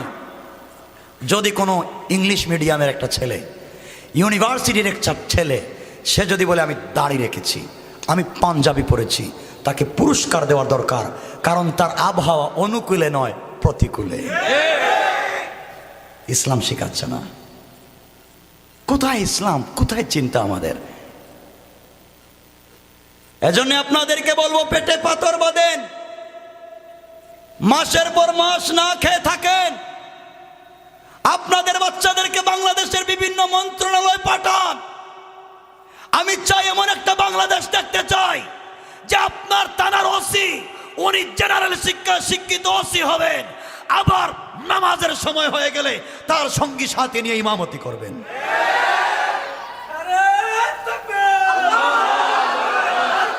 রাষ্ট্রে যিনি প্রাইম মিনিস্টার হবেন, প্রেসিডেন্ট হবেন, তিনি জাতীয় মসজিদের ইমাম হবেন, খতিব হবেন। কথা বলেন না কেন? মদিনার রাষ্ট্রের ইমাম, মদিনার রাষ্ট্রের প্রেসিডেন্ট যিনি ছিলেন, তিনি মদিনার মসজিদের ইমাম ছিলেন। হ্যাঁ, তো আপনার নাই কেন? কেন নয়? ইসলামটাকে কি মনে করেছে আমরা জানি না। সব বিজনেস চলতেছে, শুধু পেট, বম্বাস্টিক মার্কা পেট, খাওয়ার ঘুমাও। ইসলাম তো চলে যেতেছে, খবর নাই। শোনেন, চোখে আঙ্গুল দিয়ে বুঝিয়ে দেই, এই পৃথিবীর একজন বিশ্ববিখ্যাত সন্ত্রাস ছিলেন, সন্ত্রাস ডাকাত, যার নাম উমর ইবনুল খাত্তাব। বিশ্ববিখ্যাত সন্ত্রাস, যার কাছে মাথা কাটা ডাল ভাত, বলবেন টাকা নেও, সকালে মাথা লাগবে না, বিকালে কাইটাইনে দিয়ে দিব। ঠিক বললাম না? যে লোকটা রসুল পাকের মাথা কাটতে গিয়েছিল, এ সাধারণ পাবলিক? কথা বলেন না কেন? সাধারণ। যে লোকটা রসুল পাকের মাথা কাটতে চাইলো, ওই লোকটা তো মাথা কাটলো না, বরং পুরা জিন্দগিটা রসুল পাকের কদমে ছেড়ে দিল। এই অমর হয়ে গেলেন মদিনার রাষ্ট্রের এক যুগের খলিফা, প্রেসিডেন্ট। আপনাদের কাছে জিজ্ঞাসা, আমার এই পৃথিবীর কোন ইউনিভার্সিটির স্টুডেন্ট না, স্টুডেন্ট, অত ছিল গরু রাখাল, এই উটের রাখাল। অমর ছিল উটের রাখাল আর ডাকাত। বানায় দিলেন আল্লাহ প্রেসিডেন্ট। কোন ইউনিভার্সিটিতে পড়ছে? হ্যাঁ, পড়ে নাই। তিনি হার্ভার্ডে পড়েন নাই, তিনি স্টামফোর্ডে পড়েন নাই, কুইন মেরিতে পড়েন নাই, তিনি মেট্রোপলিটনে পড়েন নাই, তিনি ইস্ট ওয়েস্টে পড়েন নাই, তিনি বাংলাদেশের নর্থ দানে পড়েন নাই, নর্থ সাউথে পড়েন নাই। তিনি কোনো জেনারেল শিক্ষায় শিক্ষিত ছিলেন না, কোন ইউনিভার্সিটির স্টুডেন্ট ছিলেন না, বরং তিনি পৃথিবীর শ্রেষ্ঠ মহামানবের কাছে পড়েছিলেন আল কোরআন। কথা বলেন না কেন? তিনি যে আল কোরআন পড়ছেন, আমরা কি অন্য কোন আল কোরআন পড়ি না? এই আল কোরআন। তিনি যদি এই আল কোরআন পড়ে ইমামতিও করলেন, মাদ্রাসায়ও পড়ালেন, রাষ্ট্রপ্রধানও ছিলেন, প্রেসিডেন্টও ছিলেন, সেনাবাহিনীর প্রধান ছিলেন, এত কাজ যদি তিনি করতে পারছেন, তো আপনিও তো 16 বছর পড়েন, তো আপনি পারেন না কেন? কথা বলেন না কেন? সমস্যা কোথায়? শুধু মসজিদ মাদ্রাসায় বৈশা থাকো, আমার রাষ্ট্র দিয়ে দিয়েছে চোর ডাকাতদের হাতে। কষ্ট পাচ্ছেন আমার কথায়? আরেকটু সামনে বইলে দেই, কষ্ট পাচ্ছেন? একটু হাত দেখান তো, কে কে কষ্ট পাচ্ছেন? খাইছে আল্লাহ, কষ্ট হচ্ছে। শোনো, আপনাদের এলাকায় মসজিদে ইমাম রাখেন না? কথা কন না কেন? ইমাম রাখবার সময় কি দেখেন না যে ইমাম আমানতদার কিনা? দেখেননি? কথা কয় না। আমানতদার দেখেন না? ইমাম ভদ্র কিনা দেখেন না? ইমাম ভালো মানুষ কিনা দেখেন না? সব দেখেন, ইমাম রাখেন। যদি শুনেন ইমাম চুর, রাখবেন? সত্য কথা বলবেন, রাখবেন? শুনেন যদি ইমাম ডাকাত, শুনেন যদি ইমাম ফ্যান্সি ডিল ব্যবসা করে, কালবারের টাকা মারছে, রাখবেন? না কেন? কেন না? ওর চরিত্র ঠিক নেই, এই তো। হ্যাঁ, আমার মুসলমান বন্ধুগণ, গভীর মনোযোগ।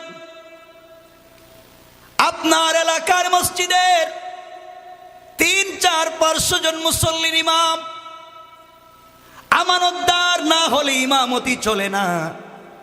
ডাকাত হলে ইমামতি টিকে না, চোর হলে ইমামতি টিকে না, ফেন্সিডিল ব্যবসায়ী হলে ইমামতি টিকে না। 300-400 জন মসজিদের মুসল্লির ইমাম আমানতদার না হলে যদি ইমামতি টিকে না, যিনি 16 কোটি মুসলমানের ইমাম হবেন, অবশ্যই তাকে মসজিদের ইমামের চাইতে বড় আমানতদার হওয়া লাগবে। বুঝেন না বাংলা কথা?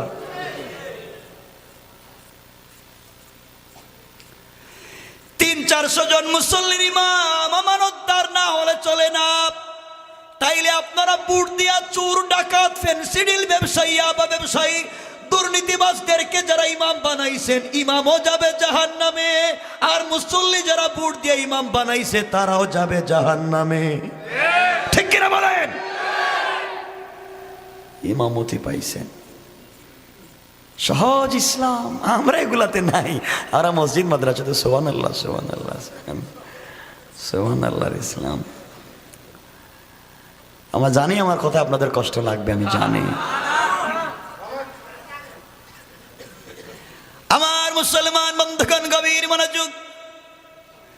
মনে করেন আপনাদের এই ফেনী থেকে একটা বাস গাড়ি যাবে ঢাকা শহরে।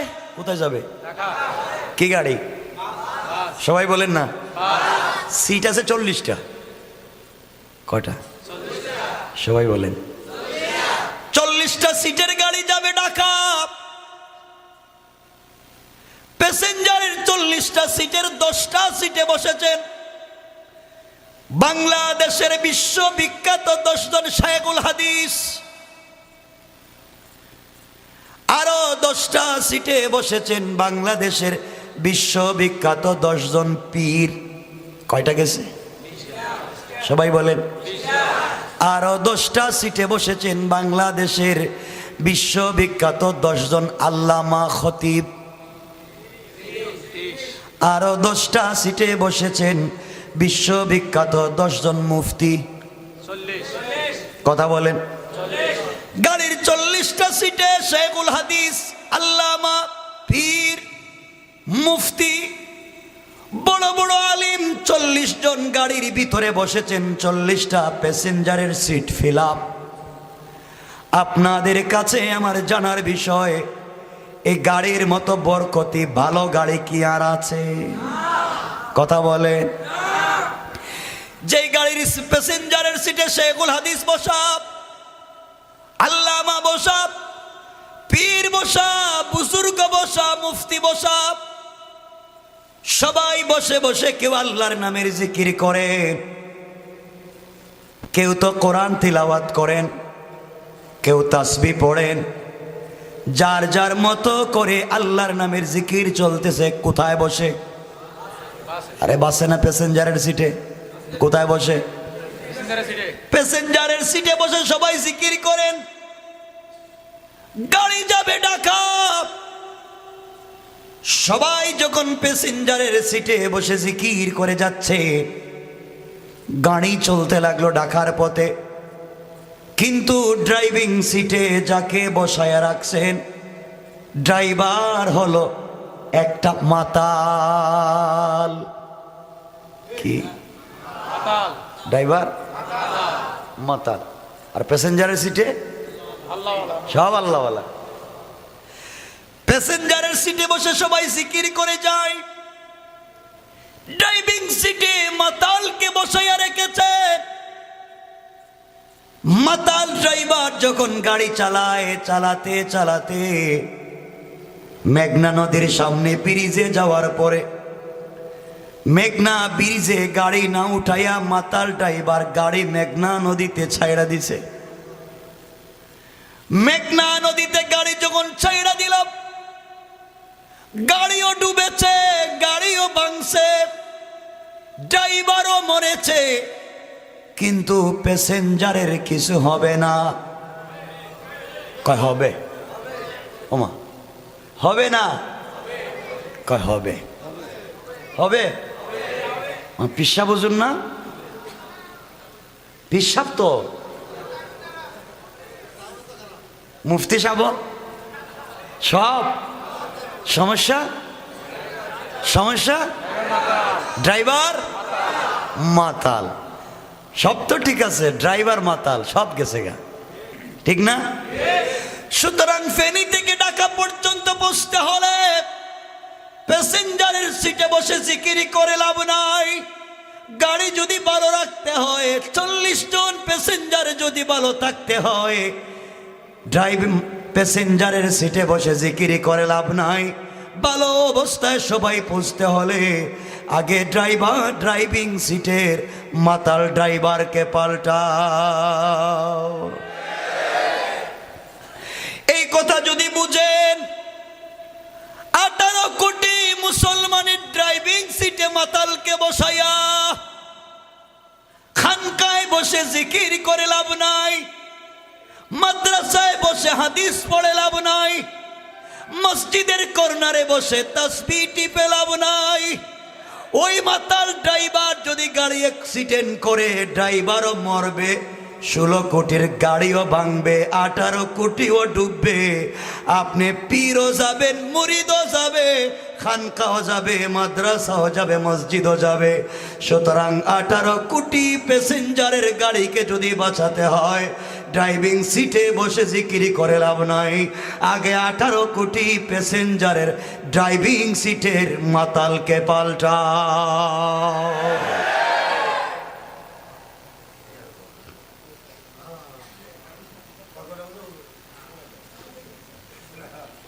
ওয়াজ বুঝেন আমার? না বুঝেন না মনে হয়, কারণ আসি নাই তো কোনোদিন, বুঝবেনও না আমার কথা। বুঝেন আমার মুসলমান বন্ধুগণ? সুতরাং সমাজকে পরিশুদ্ধ করতে গেলে old testament, new testament, gospel, Bible, Gita, Veda, Tripitaka, secularism, communism, মার্ক্সবাদ, পুঁজিবাদ, সমাজতন্ত্র, কোন তন্ত্র মন্ত্র দিয়ে সমাজের মানুষের চরিত্রের পরিবর্তন করা যাবে না। এই সমাজের মানুষের চরিত্রের যদি পরিবর্তন করতে হয়, একমাত্র আল কোরআন ছাড়া বিকল্প কোনো রাস্তা নাই। কোন ঠিক কিনা? কিন্তু আজকে তো কোরআনের কথা বলা যায় না, শুনেও না কেউ, খালি বাধা দে, মায়ের, খালি মায়ের। ঠিক বললাম না? শুধু গুরুস্থানের ওয়াজ করেন, আর কিছু না। গুরুস্থানের ওয়াজ, কোরআন শরীফ শুধু গুরুস্থানের জন্য নাজিল হইছে। ইমাম সাহেব একবার ছিল রাগী, মনে হয় আপনার ফেনীর ইমাম সাহেব। আজকে আল্লাহ যা করে সুদের বিরুদ্ধে ওয়াজ জুম্মায় না আমাদের চললে সুদের বিরুদ্ধে ওয়াজ ছাইরা দিছে।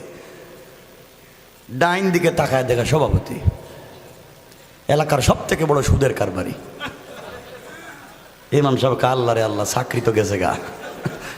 করলামটা কি আজকে? যাক, তাহলে যারা ঘুষ খায় এদের বিরুদ্ধে ওয়াজ হবে। নাহমাদ বইল ঘুষের ওয়াজ শুরু করছে, বাম দিকে তাকায় দেখে সেক্রেটারি, সাবেক দারোগা, কি ঘুষ খাইতে খাইতে আপনাদের রোডের সিএনজি ড্রাইভারের কাছ থেকে সিগারেটের অর্ধেকও খাইছে।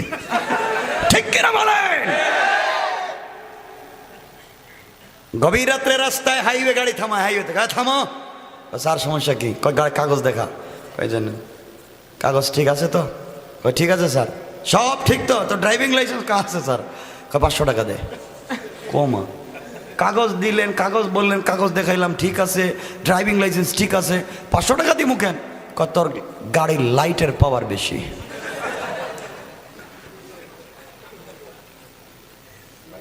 চিন্তা করছেন ওই ইমাম সাহেব, চিন্তা করছে আল্লাহ খাইছে রে, চাকরি তো দেখতেছি নাই, তো এটাও বাদ। তাইলে যারা পাবলিকের জমি দখল করে, বিধবার ভাতার টাকা মাইরা খায়, রাস্তা ছোট কইরা দেয়, এর কাছ থেকে টাকা খায়, ওর কাছ থেকে টাকা খায়, এদের বিরুদ্ধে একটা ওয়াজ করে দিই। সামনে তাকায় দেখে ক্যাশিয়ার, সাবেক চেয়ারম্যান, সব না আবার ভালো মানুষ আছে, বেচারা খাইতে খাইতে এতিমের টাকা, বিধবার টাকা, বৃদ্ধের টাকা, কালবাডের টাকা, মসজিদের টাকা, মাদ্রাসার টাকা সব খায়া শেষ। ইমাম সাহেবকে চাকরি তো নাই, তাইলে আল্লাহ মাফ করুক, গুরুস্থানের ওয়াজ করি। সব বাদ দিয়ে গুরুস্থানের ওয়াজ শুরু করে দিচ্ছে। গুরুস্থানের ওয়াজ যখন শুরু করছে, সভাপতি কয় মাশাআল্লাহ মাশাআল্লাহ মাশাআল্লাহ, সেক্রেটারি আলহামদুলিল্লাহ, খুব মজার ওয়াজ, শান্তি হইতেছি। ক্যাশিয়ার কো জাযাকাল্লাহ হুজুর, যে ওয়াজ করছেন আগামী মাসে 500 টাকা বেতন বাড়াইয়া দিলাম। আল্লাহ কয় ইমাম সাহেব 500 টাকা পাইছো না, কবরে আসা তোমার খবর আছে। কথা বলেন না কেন? আমার কথা মনে হয় রাগ করতেছেন আপনারা। শোনেন, এই দেশ থেকে যারা ইসলামকে মুছে দিতে চান, আপনাদেরকে একটা সুসংবাদ শোনাইয়া দিই। সুসংবাদ, দুঃসংবাদ না। এই ভারতের এশিয়া মহাদেশের, শুনে রাখবেন মুসলমান, ইন্দোনেশিয়ার জাকার্তা থেকে মরক্কোর রাবাত পর্যন্ত 850 বছর শাসন করেছে মুসলমানেরা। মুসলমানেরা যদি পরধর্ম সহিষ্ণু জাত না হতো, এই ভারতবর্ষে হিন্দুদের একটা টিকিও খুঁজে পাওয়া যেত না। আমরা এমন জাত না। শোনেন, আমাদেরকে তো দুঃখ লাগে কথাগুলা, কেউ কিছু কইলে কই ঘাট ভাঙ্গা দিব, কেমনে কইব? হাত ভাঙ্গে বলে দিব, বুড়িগঙ্গা বাসায় দিব, মনে হইতেছে আমরা এই দেশের রোহিঙ্গা। কথা কন না কেন? আমরা মানে বাইশাইছি এই দেশে। শোনেন, এই দেশের সমৃদ্ধ ইতিহাস মুসলমানদের ইতিহাস।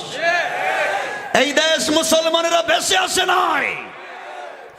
সুতরাং যারা এই দেশের মুসলমানদেরকে গালি দেয়, ইসলামের বিরুদ্ধে কথা বলে, ইসলামী আন্দোলনের কর্মীদেরকে সন্ত্রাস আর জঙ্গি সাজাতে চায়, আল্লাহর কসম বিশ্বনবী সন্ত্রাস না, ওলামায়ে কেরাম জঙ্গি না, মাদ্রাসা মসজিদে বোমা পাওয়া যায় না, ইসলামী আন্দোলনের কর্মীরা তালেবান হয় না। যারা গালি দিয়েছে ওরা পিতৃ পরিচয়হীন হারামজাদা, হারামজাদা, হারামজাদা। ঠিক কিনা জোরে কান?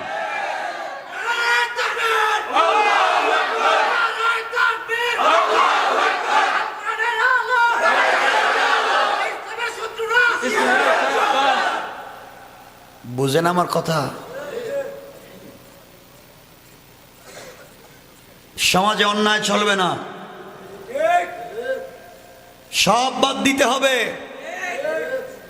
এই জন্য মনে রাখবেন মুসলমান, এই দেশ মুসলমানদের দেশ।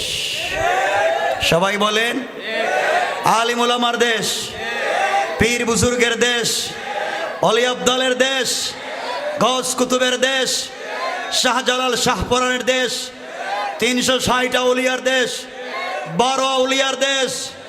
এই দেশের ভিতরে কেউ যদি ইসলামের বিরুদ্ধে কথা বলতে চায়, মুসলমানদের হাত আর কাঁধ ভেঙে দিতে চায়, এই দেশে 30 লক্ষ ইসলামী আন্দোলনের কর্মী জিন্দা, টান দিয়ে জিহ্বা কেটে ফেলে দেবে, জিহ্বা কেটে দেবে। কি ভাবছেন? যা মুখে আসে তাই বলতে শুরু করেছে। মনে করেছেন কেউ কিছু বলবে না, সবাই ভয় পায়, পাগলে না কে কথা কয়। এই জন্য আমার মুসলমান বন্ধুগণ মনে রাখবেন, আল্লাহ বলেছেন যারা আমাকে গালি দাও তোমাদেরকে মাফ, যারা আমার কোরআনের বিরুদ্ধে কথা বলো তোমাদেরকেও মাফ, যারা কোরআনকে ডাস্টবিনে ফেলো তোমাদেরকেও মাফ।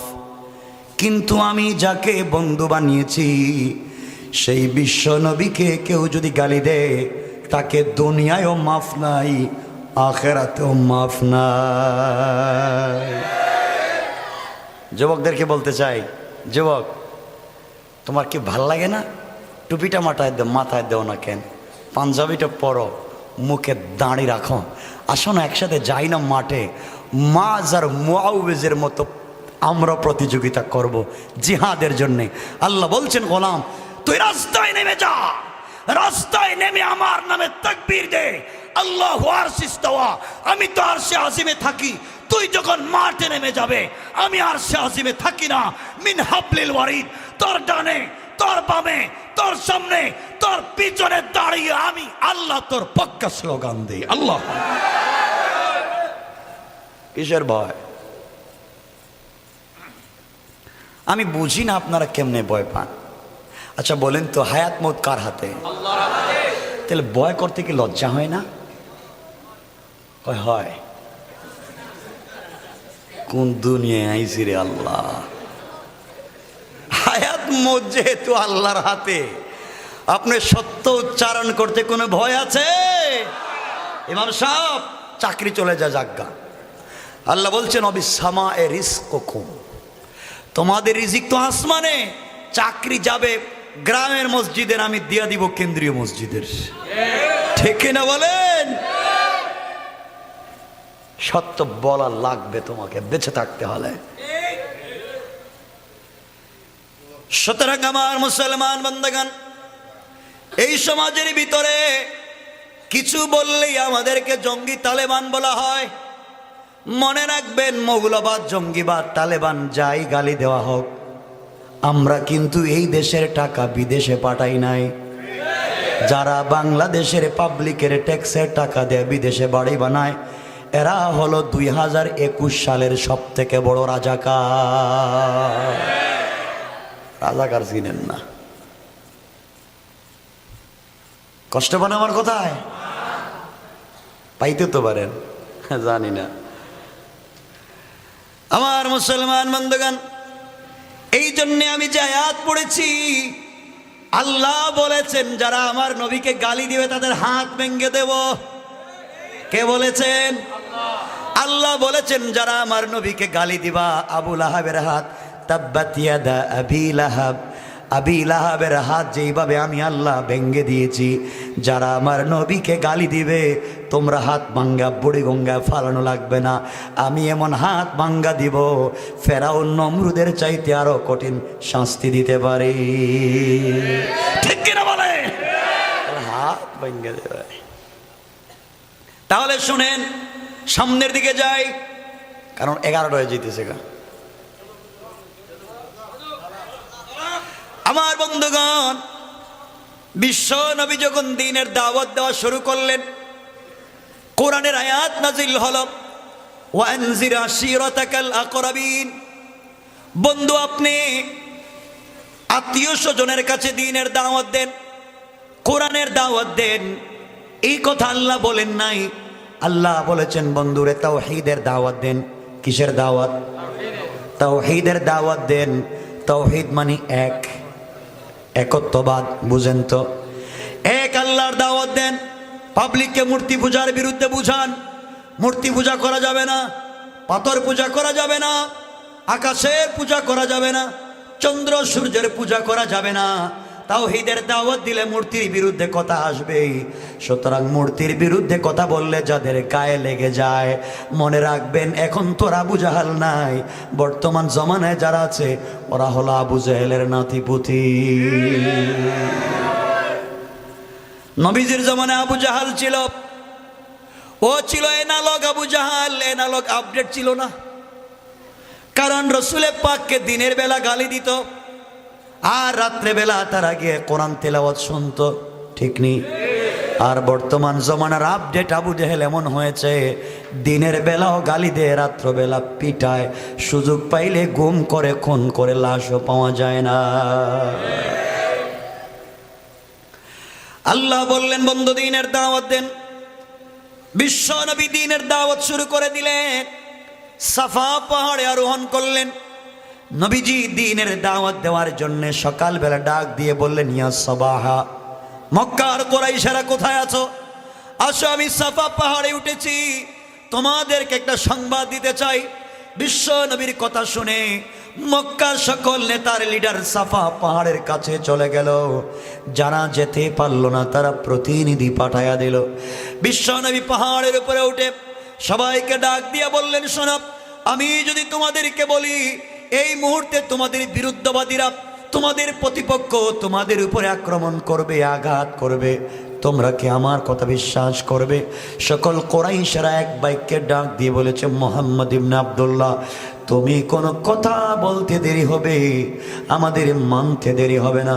বিশ্ব নবী বললেন, আসলিম তাসলাম, ইসলাম কবুল করো, শান্তিতে থাকবা, মূর্তি পূজা করা যাবে না। এইভাবে যখন বক্তৃতা করলেন, নবীজির বক্তৃতা শেষ হয় নাই, মক্কার মানুষ তখন পর্যন্ত কোনো প্রতিক্রিয়া জানায় নাই। এমন সময় নবীজির আপন চাচা আবুল আহাব দাঁড়ায়া গেল, হাতে পাথর নিয়া, ডাক দিয়া বলল, তাম্বান লাকা ইয়া মুহাম্মদ, আলিহাদা জামাতানা দাওতানা। ও মুহাম্মদ ইবনে আব্দুল্লাহ, তোর সারাদিন ধ্বংস হয়ে যাক, তুই ধ্বংস হয়ে যা। এই জন্য কি আমাদেরকে দাওয়াত করে একত্রিত করলি?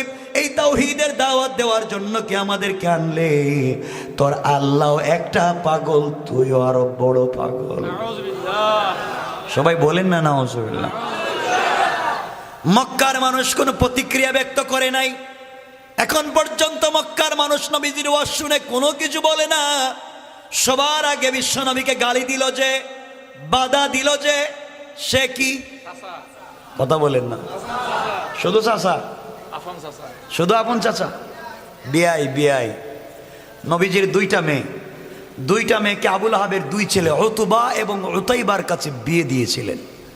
বিয়াইও, চাচাও। আরেকটা বড় পরিচয়, সেটা হচ্ছে নবীজির ঘরের লোক। চাচা কি বাইরের লোক হয় না ঘরের লোক? তাহলে যেই ব্যক্তি সর্বপ্রথম দ্বীনের দাওয়াতে বাধা দিল, সে বাহিরের লোক না ঘরের লোক? কথা বলেন না কেন?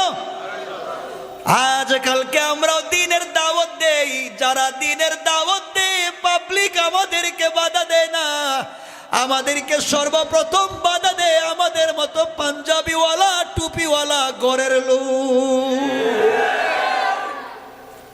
ওই যে আগের সিস্টেমটা বুঝেন না মনে হয়? আচ্ছা আমার বন্ধুগণ, আমার চাচা আমার যায় আসে না, অগমনী আমাকে মারতে চাইছে, আমার যায় আসে না, আমার দাড়ি ধরে টেনে হেঁচড়ে ফেলে দিয়েছে, আমার যায় আসে না, কিন্তু আল্লাহ তাআলা তোমাকে পাগল বলে গালি দিয়েছে, আমার সহ্য হয় না। আল্লাহ ডাক দিয়ে বললেন, বন্ধুরে, আমাকে গালি দিয়েছে, আমারও যায় আসে না, আমার কোরআনকে গালি দিয়েছে, আমার যায় আসে না, কিন্তু বন্ধু যারা তোমাকে গালি দিয়েছে, সে ঘরের লোক হোক আর যাই হোক, আমি আল্লাহ তাদেরকে ছেড়ে দেব না। কে বলেছেন? আল্লাহ। ছেড়ে দেব না। নবীজি দ্বীনের দাওয়াত দিলেন। আল্লাহ সূরা লাহাব নাজিল করে বললেন, বন্ধু আমি আবুল আহাবের দুই হাত ধ্বংস করে দিলাম, মানে আবুল আহাবকে ধ্বংস করে দিলাম, অচিরেই সে জাহান্নামে জ্বলবে। পুরা তাফসীর করব না, অনুবাদ করে করে যাব। শেষের দিকে আল্লাহ গিয়ে বললেন, ওয়ামরাআতুহু হাম্মালাতাল হাতাব। আল্লাহ বললেন, শুধু আবু জাহালকে ধ্বংস করি নাই, আবু জাহালের স্ত্রী উম্মে জামিল, তাকেও আমি আল্লাহ ধ্বংস করলাম। উম্মে জামিলকে কেন আল্লাহ ধ্বংস করলেন? উম্মে জামিলকে ধ্বংস করার দুটা কারণ। উম্মে জামিল ঘরে ঘরে গিয়ে বদনাম করতো, তোমরা কে রে, তোমরা কি চিনো মুহাম্মদ ইবনে আব্দুল্লাহকে চিনো না? ও আমার ভাতিজা এবং আমার জামাই দুইটা মেয়েকে বিয়ে করেছে, ওকে তোমরা চিনো না? ও খারাপ লোকর ধারে কাছে যাইও না। এইভাবে আমার নবীর বদনাম করত, দ্বীনের রাস্তায় কাটা ফেলে দিত। আল্লাহ বলছেন, ওগো নবীজি, আবুল আহাবকে শুধু ধ্বংস করলাম তা না, আবুল আহাবের স্ত্রী উম্মে জামিলকেও আমি আল্লাহ রাব্বুল ইজ্জত ওয়াল জালাল ধ্বংস করে দিলাম। কান সুবহানাল্লাহ। আবুল আহাবের স্ত্রীর বিরুদ্ধে যখন আয়াত নাজিল হইছে, হাম্মালাতাল হাতাব, গরম হয়ে গেছে। কি হইছে? কি হইছে? গরম। রাস্তায় এসে দুইটা পাথর নিচে, বড় বড় পাথর নিয়ে খুঁজতেছে, নবীজি কই? মহিলা, এমন মহিলা বাংলাদেশে আসেনি? আছে? ওরে আল্লাহ রে আল্লাহ, খাইছে। হাতে পাথর নিছে, রাসূলের পাককে মারবে। দুইটা পাথর নিয়ে রাস্তায় দৌড় শুরু করেছে। এদিকে আমার নবী আখিরি জামানার পয়গম্বর জনাবে মুহাম্মদ রাসূলুল্লাহ সাল্লাল্লাহু আলাইহি ওয়াসাল্লাম কাবা চত্বরে আবু বকর শুয়ে আছেন। আবু বকরের উরুর উপরে, রানের উপরে বিশ্ব নবী মাথা রেখে কোরআন তেলাওয়াত করতেছেন। উম্মে জামিল দৌড়ে যায়, বিশ্ব নবীকে দুনিয়ার জমিন থেকে খতম করে দিবে। হাতের মধ্যে দুইটা বড় বড় পাথর নিয়ে যায়। কাবা চত্বরে গিয়ে দেখে আবু বকর শুয়ে আছে, আবু বকর শুয়ে আছেন, আর কাউকে দেখতে পায় না। দৌড়াইয়া দৌড়াইয়া যাচ্ছে।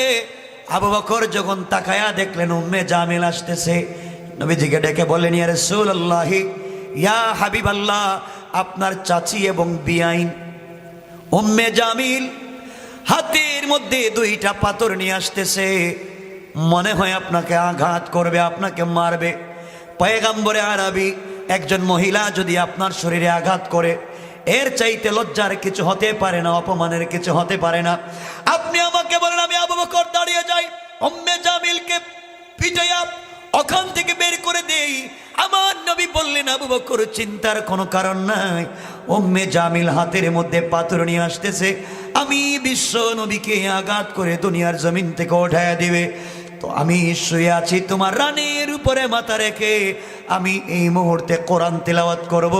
আল্লাহ রাব্বুল ইজ্জত ওয়াল জালাল বলেছেন, বন্ধুরে, কোন বেঈমান বেদ্দিন কাফের যদি আপনাকে মারার জন্য আসে, আক্রমণ করার জন্য আসে, আপনি শুধুমাত্র কেবলমাত্র আমার কোরআন থেকে তেলাওয়াত করবেন।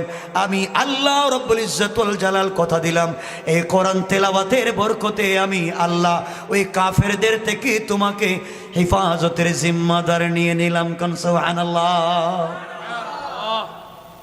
বিশ্ব নবী কোরআন তেলাওয়াত চালিয়ে যেতে লাগলেন। উম্মে জামিল এসে আমার নবীর সামনে দাঁড়িয়ে গেল। দাঁড়িয়ে আবু বকরকে ডেকে বলছে, আবু বকর, তুমি এখানে একা একা বসে বসে কি করো? তোমার বন্ধু মুহাম্মদ ইবনে আব্দুল্লাহ কোথায়? সুবহানাল্লাহ। আবু বকর আশ্চর্য হয়ে গেলেন, কি বলে? আমার রানের উপরে বিশ্ব নবীর মাথা, আমি নবীজিকে দুইটা চোখ ভরে দেখতেছি, নবীজি কোরআন তেলাওয়াত করতেছেন, শুনতেছি।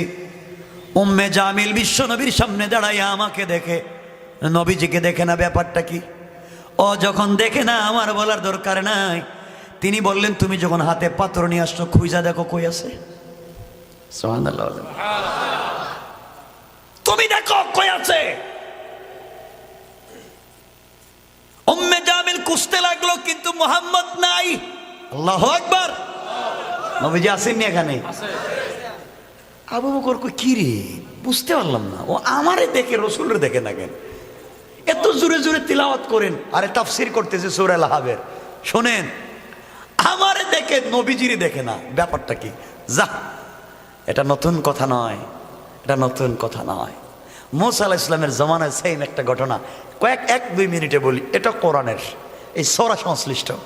ফেরাউন যখন ঘোষণা করলো মুসা পৃথিবীতে আসতে পারবে না, ঘটনা বলছি না, শুধু বুঝাচ্ছি, এই পৃথিবীতে মুসা নামে কেউ আসতে পারবে না, কেন স্বপ্নে দেখেছে মুসা আসলে তার ফেরাউনই শেষ। কথা বলেন না? এজন্যে ফেরাউনের ছেলেদেরকে শুধু জবাই করে, জন্ম নিলেই মারে। তো যেই বছর জবাই করে মারে, এইভাবে চলতে লাগলো কয়েক বছর। মারতে মারতে দেশে পুরুষ শূন্য হয়ে গেছে।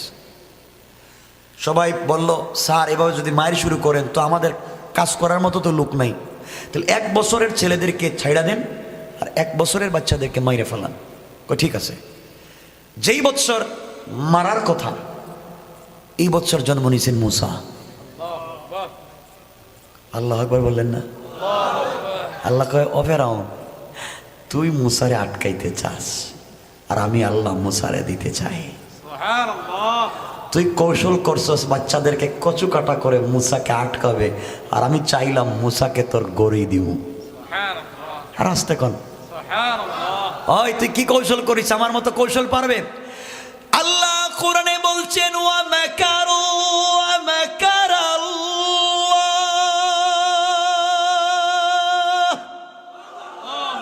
ওয়াল্লাহু খায়রুল মাকিরিন।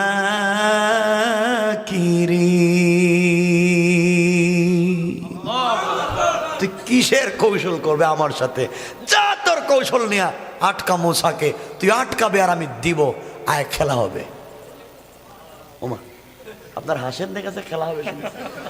আমি তো বুঝলাম না, খেলা হবে শুনলে হাসে কেন? হয়েছে নাকি খেলা আপনাদের এলাকায়? হয় না? এক পাগলা পাগলা পাগলা বলছিল নদীর ওই পার থেকে খেলা হবে। এমন খেলা শুরু হয়েছে নোয়াখালীতে, এখন তার বিরুদ্ধে জুতার মিছিল। ঠিক কিনা বলেন? খেলা হবে। পাগলা বুঝেও না কেমনে খেলাইতে হয়। এখন যে জুতার মিছিল আরম্ভ হইল, কষ্ট পাচ্ছেন আমার কথায়? কত কথাই তো মনে আসে, এমনি বিপদে আছে, এমনি বিপদে। ভাই তো কান্না করে দিছিল, এই জন্য আসছি। কহজন আমি শেষ মরে যাবো, আপনি যদি না আসছেন আজকে। এ আসছে, আপনার দেখছি কষ্ট হচ্ছে। কষ্ট হয় না? ডায়াবেটিস নাই?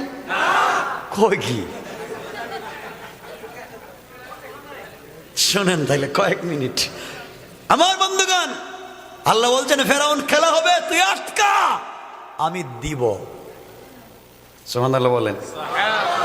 যেই বছর কাটবে এই বছর মুসা জন্ম নিয়েছেন। তো মুসা জন্ম নেওয়ার পরেই ফেরাউনের কাজ হলো প্রত্যেক দিন প্রত্যেক গ্রামে তার গোয়েন্দা আছে, প্রত্যেক ঘরে ঘরে গিয়া দেখে বাচ্চা হয়েছে নি, হইলি কাটা। চিন্তা করতেছেন কেমন কাজ করছে? হইলি জবাই। আরে ফেরাউন তো বাচ্চা জন্ম নেওয়ার পরে জবাই করছে, আর বাংলাদেশের মুসলিম মহিলারা জন্ম নেওয়ার আগে পেটের ভিতরে জবাই করে দেয়। কথা বলেন না? Birth control. আরে এই বার্থ কন্ট্রোলের আবিষ্কারক তো ফেরাউন। কথা কেন? ফেরাউন এই যে বাচ্চা আটকাবার জন্য কন্ট্রোল করছিল, কাজ হয় নাই। আর এর আগে এই বার্থ কন্ট্রোলের আবিষ্কার করতে চেয়েছিল ইব্রাহিম আলাইহিস ইসলামের বাবা আজহর ঠাকুর। ইব্রাহিমকে পৃথিবীতে আসতে দেওয়া যাবে না। এই বার্থ কন্ট্রোল মন্ত্রণালয়ের মন্ত্রী আজহর ঠাকুর, নমরুদের মন্ত্রী, ইব্রাহিমকে আসতে দেওয়া যাবে না। আল্লাহ ও নমরুদ, তুই মন্ত্রিত্ব দিস তো আজর রে, ইব্রাহিম রে আটকাবি। হে আজরের করে ইব্রাহিম রে দিলাম। আল্লাহু আকবার বলেন না? আল্লাহ কোরআনে কারীমের সূরা নিসার ৭৬ নম্বর আয়াত, অর্থাৎ বাম পৃষ্ঠার শেষ শব্দে আমার আল্লাহ বললেন, ইন্না কাইদাশ শাইতানি কানা যায়ীফা। আল্লাহ বলছেন কিসের তোর কৌশল? আমার কাছে তোমাদের কৌশল তো ব্যর্থ। যাক আমার বন্ধুগণ, এক পর্যায়ে মুসা আলাইহিস সালাম জন্ম নিলেন। তো জন্ম নেওয়ার ২-৩ দিনের মাথায় ফেরাউন বাহিনী গ্রামে আসছে, হানা দিছে, ধরো মারো কাটো। মুসা আলাইহিস সালামের মা দেখলেন পাশের বাড়ি ফেরাউনের বাহিনী, কি করবেন? বাচ্চাটাকে কি করবেন? কারণ ফেরাউন বাহিনী তো ঢুকলেই মারবে, ঠিক না? কি করবেন? আমার বন্ধুগণ, মুসা আলাইহিস সালামের মা চিন্তা করলেন কি করবেন। এমন সময়ে ফেরাউন বাহিনী আস্তে আস্তে তাদের বাড়িতে ঢুকে গেল। মুসা আলাইহিস সালামের মা চিন্তা করলেন কোনোভাবেই যেহেতু বাচ্চাকে বাঁচাতে পারবো না, আমার চোখের সামনে ফেরাউন আমার বাচ্চাকে 2 টুকরা করবে, সহ্য হবে না। এই চিন্তা করে তিনি বললেন, আমি ফেরাউন বাহিনীকে বোঝাতে দিব না, আমার বাচ্চাটাকে ঘরের চুলায়, যে চুলায় রান্না করা হয় ওই চুলার মধ্যে ছেড়ে দিলাম। আল্লাহ যেহেতু আমার বাচ্চাকে দিয়েছেন, আর আল্লাহ আমাকে স্বপ্নে বলেছেন, মুসার মারে এই বাচ্চা দুনিয়ার সাধারণ বাচ্চা না, এটাকে আমি আল্লাহ দুনিয়ায় আমার কর্মী বানাইতেছি, নেতা বানাবো। কিছুদিন পরে যেই ফেরাউন কচুকাটা করে তারে থাপ্পড় দোয়ামু। কথা কন না কেন? মুসা আলাইহিস সালামের মা মুসা আলাইহিস সালামকে চুলার মধ্যে ছেড়ে দিলেন। দাউ দাউ করে আগুন জ্বলতেছে। চুলার ভিতরে যখন ছেড়ে দিলেন মুসা আলাইহিস সালামকে, কিছুক্ষণ পরে ঢুকে গেল ফেরাউন বাহিনী। ফেরাউন বাহিনী এসে বলতেছে, ও মহিলা, তোমার ঘরে কি কোনো বাচ্চা আছে? মুসা আলাইহিস সালামের মা তো পয়গম্বরের মা, মিথ্যা বলতে পারবেন না। তিনি যদি বলেন আমার ঘরে বাচ্চা আছে তাইলে তো মাইরা ফেলাবে, আর তিনি যদি বলেন বাচ্চা নাই তাইলে তো মিথ্যা হয়ে যাবে। তিনিও বললেন, আমি কেন বলবো আছে না নাই, তোমরা দেখো না কেন? তোমরা পুরা ঘর তালাশ করো, আসছো যখন দেখো কোনো বাচ্চা আসেনি। ফেরাউনের বাহিনী ঘরে ঢুকেছে, গোটা ঘর তালাশ করে ঘরের কোথাও বাচ্চা নাই। তাকায় দেখে চুলার ভিতরে আগুন জ্বলে। যাওয়ার সময় মুসার মারে বলতেছে, ও মহিলা, ঘরের কোথাও বাচ্চা পাইলাম না, তুমি রান্না করার জন্য মনে হয় চুলায় কি দিছিলে, আগুন দাউ দাউ করে জ্বলে, একটু দেখো যাও। আমরা গেলাম। আল্লাহু আকবার বলেন না। তারা নিজে বইলা যায় যে আপনি চুলায় মনে হয় কি রাখছিলেন, আগুন বেশি হয়ে গেছে, একটুকে কমাইয়া দেন, আমরা খুঁজে বাচ্চারে পাই নাই। সবাই চলে গেল। মুসার মা চিন্তা করলেন, আমার বাচ্চা জ্বলে পুড়ে শেষ। দেখেন দূর থেকে তাকায়া দেখেন ধাউ ধাউ করে আগুন জ্বলে। কলিজা ছেড়া চিৎকার করে চুলার কাছে গেলেন, গিয়ে দেখেন হযরতে মুসা কালিমুল্লাহ দাউ দাউ করা জ্বলা অগ্নির মধ্যখানে বসে বসে জান্নাতের ফল নিয়ে খেলা করে। আল্লাহু আকবার। কে করেছেন? কে করেছেন? আল্লাহ। আল্লাহ বাঁচাইয়া দিলেন। এবার মুসার মা চিন্তা করলেন, বাচ্চাটাকে তো আবার 2 দিন পরে ফেরাউন বাহিনী আসবে, কি করি? স্বপ্নে তো আল্লাহ আমাকে বলেছিলেন বিপদ হলে বাচ্চাটাকে সিন্ধুকে ঢুকাইয়া নদীতে ছেড়া দেওয়ার জন্য। কে জানি আমার এগুলা স্বপ্নে বলে, আমি তো বুঝি না। এখন আমি সিন্ধুক বানাবো কোথায়, মিস্ত্রি পাবো কোথায়? কথা বুঝেননি? সিন্ধুক বানাবার জন্য তোড়জোড় শুরু করে দিলেন। আবার ফেরাউন বাহিনী আসার আগে ফেলে দিতে হবে। সকালবেলা ঘরের দরজার সামনে বৈশা বৈশা মুসার মা কান্না করেন, আল্লাহ, মিস্ত্রি কোথায় পাবো? টাকা নাই, পয়সা নাই, শুধু আছে কাঠ। কাঠ তক্তা আছে, কিন্তু মিস্ত্রি লাগবে, লোহা লাগবে, লাগবে না? এত কিছু কোথায় পাবো? আমার টাকা নাই। মুসা আলাইহিস সালামের মা দরজার সামনে বসে আছেন। তাকায়া দেখেন মাথায় সাদা পাগড়ি, মুখে সাদা দাড়ি, সাদা একটা পাঞ্জাবি পরা, ফেরেশতার মতো একটা ভদ্র মানুষ মুসা আলাইহিস সালামের মায়ের ঘরের উঠানের সামনে হাঁটা যাওয়া করে। পিছন দিকে দেখা যায় একটা বস্তাও লটকায় রাখছে। তিনি বললেন, বাবা তুমি এখানে দৌড়াদৌড়ি করো কেন, কি সমস্যা? আমি মিস্ত্রি। তুমি কিসের মিস্ত্রি? আমি কাঠ মিস্ত্রি। করে বাবা, আমি কাঠ মিস্ত্রি খুঁজতেছি, আর এদিকে এখানে ঘুরায়। তোমার বাড়ি কই? আমার চিনবেন না, আমি দেশের না, আমি আসছি কয়েকদিনের জন্য। তুমি কি সত্যিকার অর্থে মিস্ত্রি? আমি ভালো মেস্তুর, আমার মতো মিস্ত্রি আর নাই। করে বাপ, তাহলে ভালো মিস্ত্রি পাইছি। আমার একটা সিন্ধুক বানায় দিতে হইব। সত্যি? সিন্ধুকটাতে কি রাখবেন, স্বর্ণ না রূপা না ডায়মন্ড? কই কি রাখবো তোরে? কই লাভ কি? যাই রাখি? কয় না, স্বর্ণ রাখলে একটু সিঙ্গেল, ডায়মন্ড রাখলে একটু ডাবল। এখন কত বড় বানাবো? মুসা আলাইহিস সালামের মা চিন্তা করলেন, স্বর্ণ রাখলে তো এত মোটা বানাবার দরকার না, তাহলে তো এত ছোট বানায় দিব। মুসাকে যে রাখবো এটা বলি কেমনে? তিনি চিন্তা করলেন, এটা নিশ্চিত সিআইডি, ফেরাউনের সিআইডি, কারণ আজকালকে তো সিআইডির অভাব নাই। ওয়াজে এইসব গোয়েন্দাগিরি করে, হুজুর কি কয় তো কি কয়, কইতাছি তো সব মাইকে শোনা যায়, কথা কন না কেন? আমি কি গোপনে কইতেছি? মাইকে কইতেছি। সিআইডি গিরি করে, ফাজল, বুঝে না কিছু, এরা বুঝে না তো, এজন্য বুঝাতে হবে, রাগ করলে চলবে না, এদেরকে কাছে আনতে হবে, বুকের সঙ্গে বুকটা লাগায় একটা চাপ দিতে হবে, ঠিক কিনা বলেন? মাথায় হাত দিয়ে দোয়া করে দিতে হবে, এগুলো কইরো না, এগুলো ভালো কাজ না, আসো একসাথে জান্নাতে যাই, ঠিক কিনা বলেন? আমার বন্ধুগণ, মুসা আলাইহিস সালামের মা বলেন, বাবা আমি একটা সিন্দুক বানাতে চাই, কিন্তু তোমাকে কেমনি বলি, তোমাকে তো আবার বিশ্বাস করতে পারতেছি না, তুমি আবার ফেরাউনের সিআইডি কিনা। আমি আর যাই হই, আপনাকে একটা কথা বলতে পারি কসম করে, আমি ফেরাউনের সিআইডি না। আল্লাহু আকবার। আপনি এতটুকু আশ্বস্ত থাকেন আমি ফেরাউনের কেউ না, কিন্তু বাকি পরিচয় দিতে পারবো না, আমি একজন মিস্ত্রি। বলে তাইলে একটা সিন্দুক বানাও। বাবা আমার একটা ছেলে আছে, নাম মুসা, বাচ্চা, দবদবে সুন্দর, তুলতুলে, এত ডিজাইন বিউটিফুল ডেকোরেশন করা, একটা স্মার্ট আমার একটা ছেলে হয়েছে কয়েকদিন, বাচ্চাটারে কি করবো, ফেরাউন খুঁজতেছে মারার জন্য, নদীতে ফালাইয়া দিব। এই জন্যই তো আমি তো এইটা কাজের জন্যই তো মিস্ত্রি। সুবহানাল্লাহ বললেন না? আমি তো এগুলা ভালো পারি, পানি ঢুকবে না। আপনি কাঠ দেন, দিলাম কাঠ।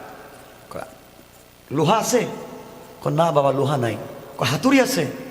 নাই তো। রান্দা আছে? কিচ্ছু নাই তো। কোথায় আমি কি দিয়ে কাজ করে দিব?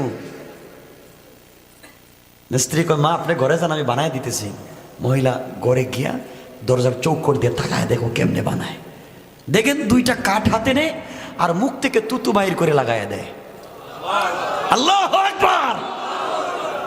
কিচ্ছু নাই, কোনো লোহা লাগায় না, দুই তক্তায় শুধু তুতু লাগায় আর ডিজাইন হয়ে যায়। সুবহানাল্লাহ লাগান, সুন্দর করে বানানো হয়ে গেছে। মা খুব সুন্দর করে বানাইছি, আপনার ছেলেকে এখানে রাখতে পারবেন। আল্লাহ রাব্বুল ইজ্জতুল জালাল ফেরাউনকে বলছেন, এই জিবরাইলকে বলছেন, উনি ছিলেন জিবরাইল, পরিচয় দিচ্ছি পরে। বলছেন হ্যাঁ মিস্ত্রি। কি?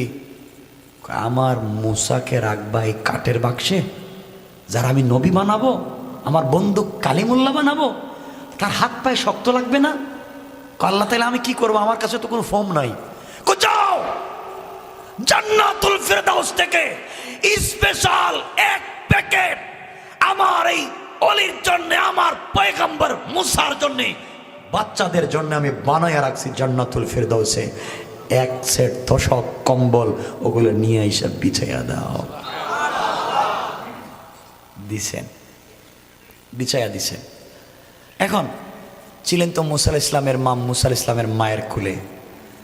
তিনি বললেন, মিস্ত্রি বলছে আমার কোলে দেন না, আমি আপনার বাচ্চাকে এই বাক্সের ভিতরে রাখি। আল্লাহ ডাক দিয়ে বলছেন, ও মিস্ত্রি, যাকে তুমি কোলে নিচ্ছ সে আমার পয়গম্বর কালিমুল্লাহ, তোমার শক্ত হাত দিয়ে ধরবা না, আমার বন্ধু যেন কষ্ট না পায়, হাতকে নরম করো, এত নরম করো বন্ধু যেন বুঝতে না পারে। খুলে নিছেন জিবরিল আমিন, মুসা আলাইহিস সালামকে খুলে নিছেন, বাক্সের ভিতরে দিছেন। আল্লাহ বলেন, বাক্সের ভিতরে রাখলেই যদি, মুসা তো গরম হবে না? মুসা গরম না ঠান্ডা মানুষ? বাচ্চা থাকতেই তো গরম হওয়ার কথা। যদি রাখার পরে কান্না শুরু করে দেয় তাহলে তার এক ঝামেলা। আল্লাহ বললেন, ও জিবরাইল তুমি এক কাজ করো, আমার এই বন্ধুর বাক্সের ভিতরে একটা ফু দাও, ফু দিলেই ঘুমাই যাইব। সুবহানাল্লাহ বললেন না? ফু দিলেই ঘুমাই যাইব, একটা দাও না, ঝাড়ফুঁক করে দাও। দিছেন, মায়ের কোল থেকে আইনা বাচ্চাকে শোয়াইতে ঘুমাই গেছে। না সুবহানাল্লাহ, এটা আগামী বছর করে লইব। সুবহানাল্লাহ। এবার মুসা আলাইহিস সালামের মা বলছেন, বাবা তুমি কে, তোমারে চিনলাম না। এবার মিস্ত্রি ডাক দিয়ে বলছেন, মারে আপনি আমাকে চিনবেন না, আল্লাহ আমাকে আসমান থেকে পাঠাইছেন মিস্ত্রি হিসাবে, বক্স বানাইয়া দেওয়ার জন্যে। আমি দুনিয়ার সাধারণ কোনো মিস্ত্রি না, আমি হলাম আল্লাহর একজন রহমতের ফেরেশতা, হযরতে জিবরাইল। একটু শান্তি পাইছেন? ও জিবরাইল, এমন কি কয় এখন এটা আপনি নদীতে ছেড়ে দিবেন। বাক্স, আমার ছেলে কাঁদবে না? কয় কান্দার কোনো কারণই নাই। বক্সটাকে, বাক্সকে এমনভাবে সিন্দুক বানাইছে যে এই দেশের কোন মিস্ত্রি এভাবে বানাতে পারবে না। মানে এই দেশের না, ওই সময়কার দেশের কোন মিস্ত্রি এভাবে বানাতে পারবে না। কারণ লোহা লাগবে না, লাগবে না? এখানে লোহা আছে? কিছু নাই। ছাড়া দিয়েছেন নদীতে। 1-2 মিনিটে বইলে দিব। নদীতে ছাড়ার পরে মুসা আলাইহিস সালামের মা তার এক বোনকে বলছেন, মুসার বোনকে বলছেন, যা তুই জঙ্গলে হাঁটবে আর আমার এই বাচ্চার বাক্সটা নদীতে যাবে, দেখ কোথায় যায়। আমার বন্ধুগণ, মুসা আলাইহিস সালামের বোন জঙ্গল দিয়ে হাঁটে আর বাক্স সামনের দিকে যায়। যেতে যেতে সহিহ riwayat ফেরাউনের নদীর ঘাটে গিয়ে পৌঁছে গেল। পৌঁছার পরে ফেরাউনের স্ত্রী হযরতে আসিয়ার জন্যে 2 জন দাসী ছিল। কেউ বলেছেন তাদের একটা পালক মেয়ে ছিল, তার 2 জন দাসী ছিল। নদীতে পানি নেওয়ার জন্য এসেছিল। তারা এসে দেখে তো ডিজাইন করে একটা বাক্স, সিন্দুক। 2 জন চিন্তা করে চুরি করে নেওয়া যাওয়ার সময় হয়তো বাদশার বাড়ি থেকে পানিতে ফালায়া গেছে, এর ভিতরে স্বর্ণালঙ্কার আছে, আমরা নিয়ে যাই। আর একজন বলে যদি ধরা খাই তাইলে তো আমাদের মাথা কেটে দিবে, এর চাইতে ওটা নিয়ে যাই, ফেরাউনের স্ত্রী আসিয়ার সামনে নিয়ে আমরা খুলব। 2 জন মিলে সিন্দুকটাকে কান্দে উঠালো। মুসা আলাইহিস সালামের বোন দৌড়াইয়া মার কাছে এসে বলে, মা, যার বয় আমরা নদীতে বাসায়া দিছি হের ঘাটেই লাগছিল, ওর 2 দাসী উঠাইয়া বাড়িতে নিয়ে যায়, না জানি আমার ভাইয়ের মাথাটা হয়তো কাইটা ফেলাইছে। মা বলে দিলেন, মেয়েরা যা, ওখানে গিয়ে দেখ কি করে। ও বাড়ির সামনে দাঁড়ায় আছে। 2 দাসী মিলে আসিয়ার সামনে যখন সিন্দুক রেখেছে, মা আমরা এটা নদীতে পেয়েছি, খুলে দেখেন। আসিয়া দেখে তো ডিজাইন করা, এটা কোত্থেকে এলো। খুলেছেন, খুলতে দেরি হয়েছে। আল্লাহ আগেই মুসাকে, ছোট মানুষ, ওহি করে দিলেন, মুসা ঘুমাইছিলা এতক্ষণ ছিলা মায়ের কোলে, এখন সিন্দুকের ভিতরে। যখন সিন্দুকের মুখটা খুলে দেওয়া হবে, আসিয়া যখন মুখটা খুলবে, আসিয়ার চেহারার দিকে তাকায়া তুমি একটা মুস্কি হাসি দিবা। আল্লাহু আকবার! একটা হাসিতে যেন ওর কলিজায় ধইরা যায়। সিন্দুকের মুখটা খোলা হলো, খুলতে দেরি হয়েছে। মুসা আলাইহিস সালাম আসিয়ার চেহারার দিকে তাকাইয়া যখন মুস্কি হাসলেন, আসিয়ার কলিজায় লেগে গেল। টান দিয়া খুলে উঠে নিয়ে বলেন, আহারে চাঁদের মতো চেহারা বাচ্চাটা, কার জানি বাচ্চা কোন দেশ থেকে আসছে, এই বাচ্চাটাকে আজকে থেকে আমি আমার ছেলে বানাইয়া দিব। কই যাইতেছে দেখতেছেন? হযরতে আসিয়া রাজ সিংহাসনে দৌড়। ফেরাউন দিকে আসো। কি হয়েছে? আসো, বহুত বড় একটা সুসংবাদ আছে। ও কি বইলা দাও, আমার মিটিং আছে। মিটিং বাদ দাও, তোমার কাছে জীবনে কিছু চাইছি আমি। আরে বসো। ফেরাউন তো বউর কথা আবার শুনে, যেমন আপনারা শুনেন, হাসে দেখে যায়। এমন বউর কথা শুনে বাংলাদেশের পাবলিক মা বাপরে আর দেখতে পারে না। কথা বলে ঠিক কিনা? মা বাপরে আর ভাল লাগে না। কত কথা বলবো, রাত্রে তো গভীর হয়ে গেছে, 11:15। না, লম্বা করবো না, আপনাদের কষ্ট হচ্ছে দেখতেছে। না কয় বাংলাদেশের যুবক বিয়ের আগে ঢাকা থাকে, আমেরিকা, কানাডা, অস্ট্রেলিয়া, ফ্রান্সে থাকে। মা কেমন আছেন? বাবা কেমন আছো? ডায়াবেটিস কমছে? মা প্রেশার তোমার ঠিক আছে? সব খবর নেই। আর যেই দিন এই ভদ্র ছেলে বিয়া করে, বিয়ার পরের দিন থেকে তার লাইফে তার বউ, তার শালি, তার শালা, তার শ্বশুর শাশুড়ি ছাড়ার চৌকে কিচ্ছু দেখে না। এখন মারে টেলিফোন দেয় না, মারে আম্মা কয় না, মারে কই বুড়া, বাপরে কই বুড়া। আর শ্বশুর বাড়ি গিয়া শাশুড়ি রে, কাম্মা আপনি কেন আছেন? আসসালামু আলাইকুম। আপনি আঙ্গুর খাইবেন না আপেল খাইবেন? শাশুড়িরে আঙ্গুর খাইবেন না আপেল খাইবেন? পিছনে বউ ছিল, বউ খায়, আমার আম্মা আঙ্গুর খাইবো মানে আপেল খাইবো মানে, আমার মতো সব খায়। সব যখন খায় তাহলে 1 বোতল বিষ খাওয়াইয়া মাইরে ফেলাস না কেরে? সব খায়, শাশুড়িরে খাওয়া, তাহলে শ্বশুর আর শাশুড়িরে খাওয়া। মা বাবার নাম নাই। এমন যুবক আছে না নাই? এমন যুবক আছে বউরের যদি কুলে লইয়া সারাদিন হাঁটতে পারে খুব শান্তি পায়, মা বাবার কথাই শুনতে পারে না। আছে না নাই? নিমক হারাম। চিন্তা করতেছেন মনে মনে, হুজুরে দাওয়াত দিছে কেন? ভালোই ছিল না আসলে। আমার বন্ধুগণ শুনেন, আসিয়া বলছেন শোনো তোমাকে একটা কথা বলতেছি, আমি তোমাকে একটা জিনিস দেখাবো, এখন তোমাকে মানা লাগবে। ওই কি? আমাদের তো কোনো বাচ্চা টাচ্চা নাই, আমার কাছে একটা জিনিস আছে, তুমি আগে দেখো এরপরে তোমাকে বলবো। কয় আচ্ছা, খুলছে বাক্স। মূসা আলাইহিস সালাম তাকায় আছেন, এই তো পাইছি আসিয়া, এটাই আমার দুশমন। কই মিয়া তোমার মাথা পাগল হয়েছে, এটা বুঝলা কেমনি দুশমন? ওটা কই পাইছো? ওর চেহারার দিকে তাকাইলে আমার কলিজায় পানি থাকে না। আল্লাহু আকবার বলে। ছোট মূসা কলিজায় পানি থাকে না। আসিয়া রে পাইছি রে, আমার শেষ। পাগল হইছো মিয়া তুমি ফেরাউন? এই ছেলে কি তোমার দেশের? আমার দেশেরই তো। কয়দিকে কান বাক্সটা দেখেন তো, এটা কোন দেশের দেখেন তো বাক্স। ফেরাউন না তো, বাক্স তো মনে হয় এই দেশের কোনো মিস্ত্রি বানাইছে না। বুঝছেনই তো, এটা অন্য কোনো দেশ থেকে বাইশা বাইশা আসছে কি, আমাদের দেশের কোনো মিস্ত্রি বানায় নাই। কোথায় ঠিক আছে দেখতেছি, এটা তো আমাদের দেশের কোনো মিস্ত্রি বানাইতে পারে না, অন্য কোনো দেশের মিস্ত্রি মনে হয়। তাহলে আপনি তো আপনার দেশের বাচ্চাদেরকে জবাই করতেছেন, অন্য দেশের বাচ্চা তো আর জবাই করার কথা না। আমাদের কোনো ছেলে মেয়ে নাই, ওইটারে লালন পালন করি না কেন? এমন সময় আল্লাহ বলছেন মুসা ফেরাউনের দিকে তাকাই একটু হাসো না। আল্লাহু আকবার। মুসা আলাইহিস সালাম দিছে হাইসা, ফেরাউনকে আসিয়া আমার তুলে দেইটা আমার ছেলে। আল্লাহু আকবার। আল্লাহ কয় মুসা এখন তুই লালন পালন করবি, তুই বড় করবি, তুই খাওয়াবে, এরপরে তোর জুতা দিয়ে বাড়ি দিব। ঠিক না বলে? আল্লাহ তার নাম কেমনে বুঝায় আল্লাহকে। আমার মুসলমান বন্ধুগণ, সংক্ষেপ কথা বুঝাবার জন্য শুরু করেছিলাম।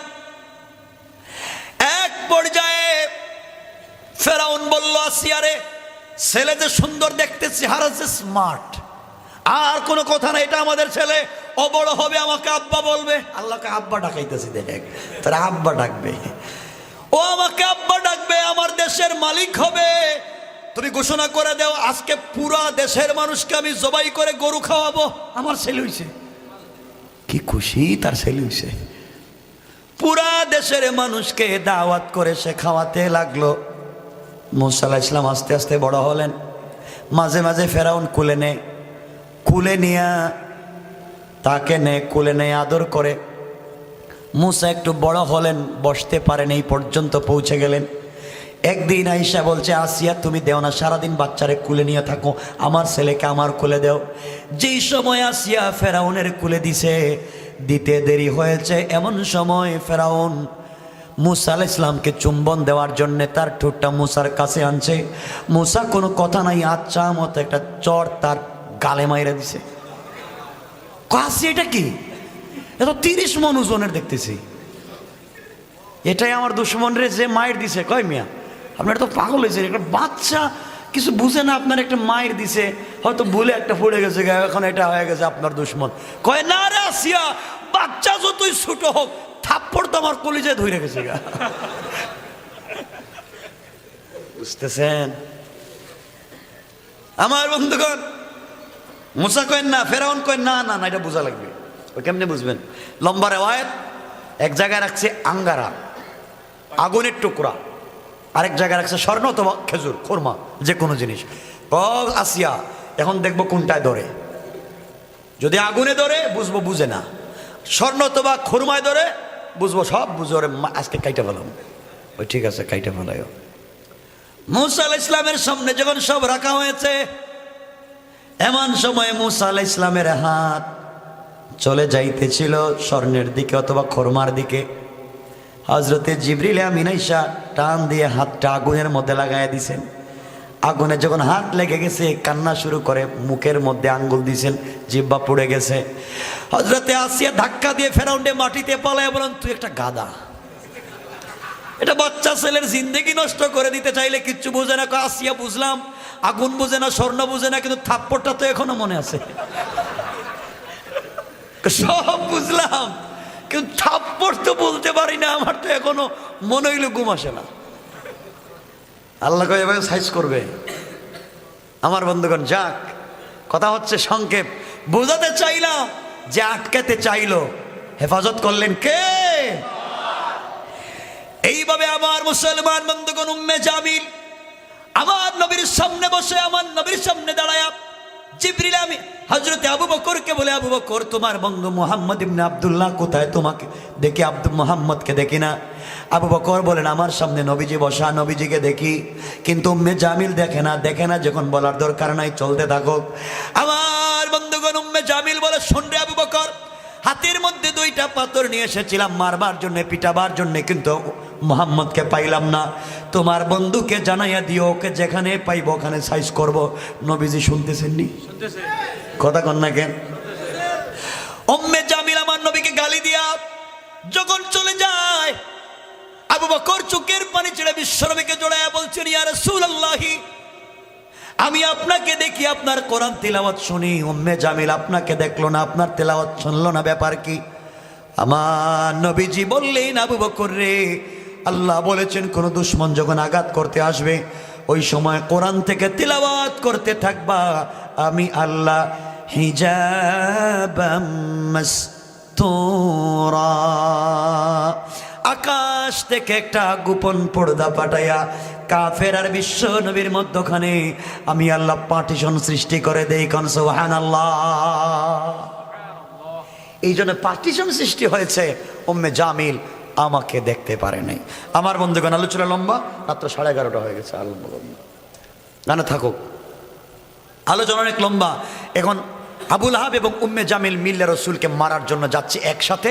আর উম্মে জামিল বাসায় গিয়া তার 2টা ছেলে উতবা এবং উতাইবাকে বলছে, শোনো, তোমরা এখন যাও মুহাম্মদের সামনে, গিয়া মুহাম্মদের সামনে দাঁড়াইয়া বলো, তাকে পিটাও আর তার 2টা মেয়েকে তালাক দাও।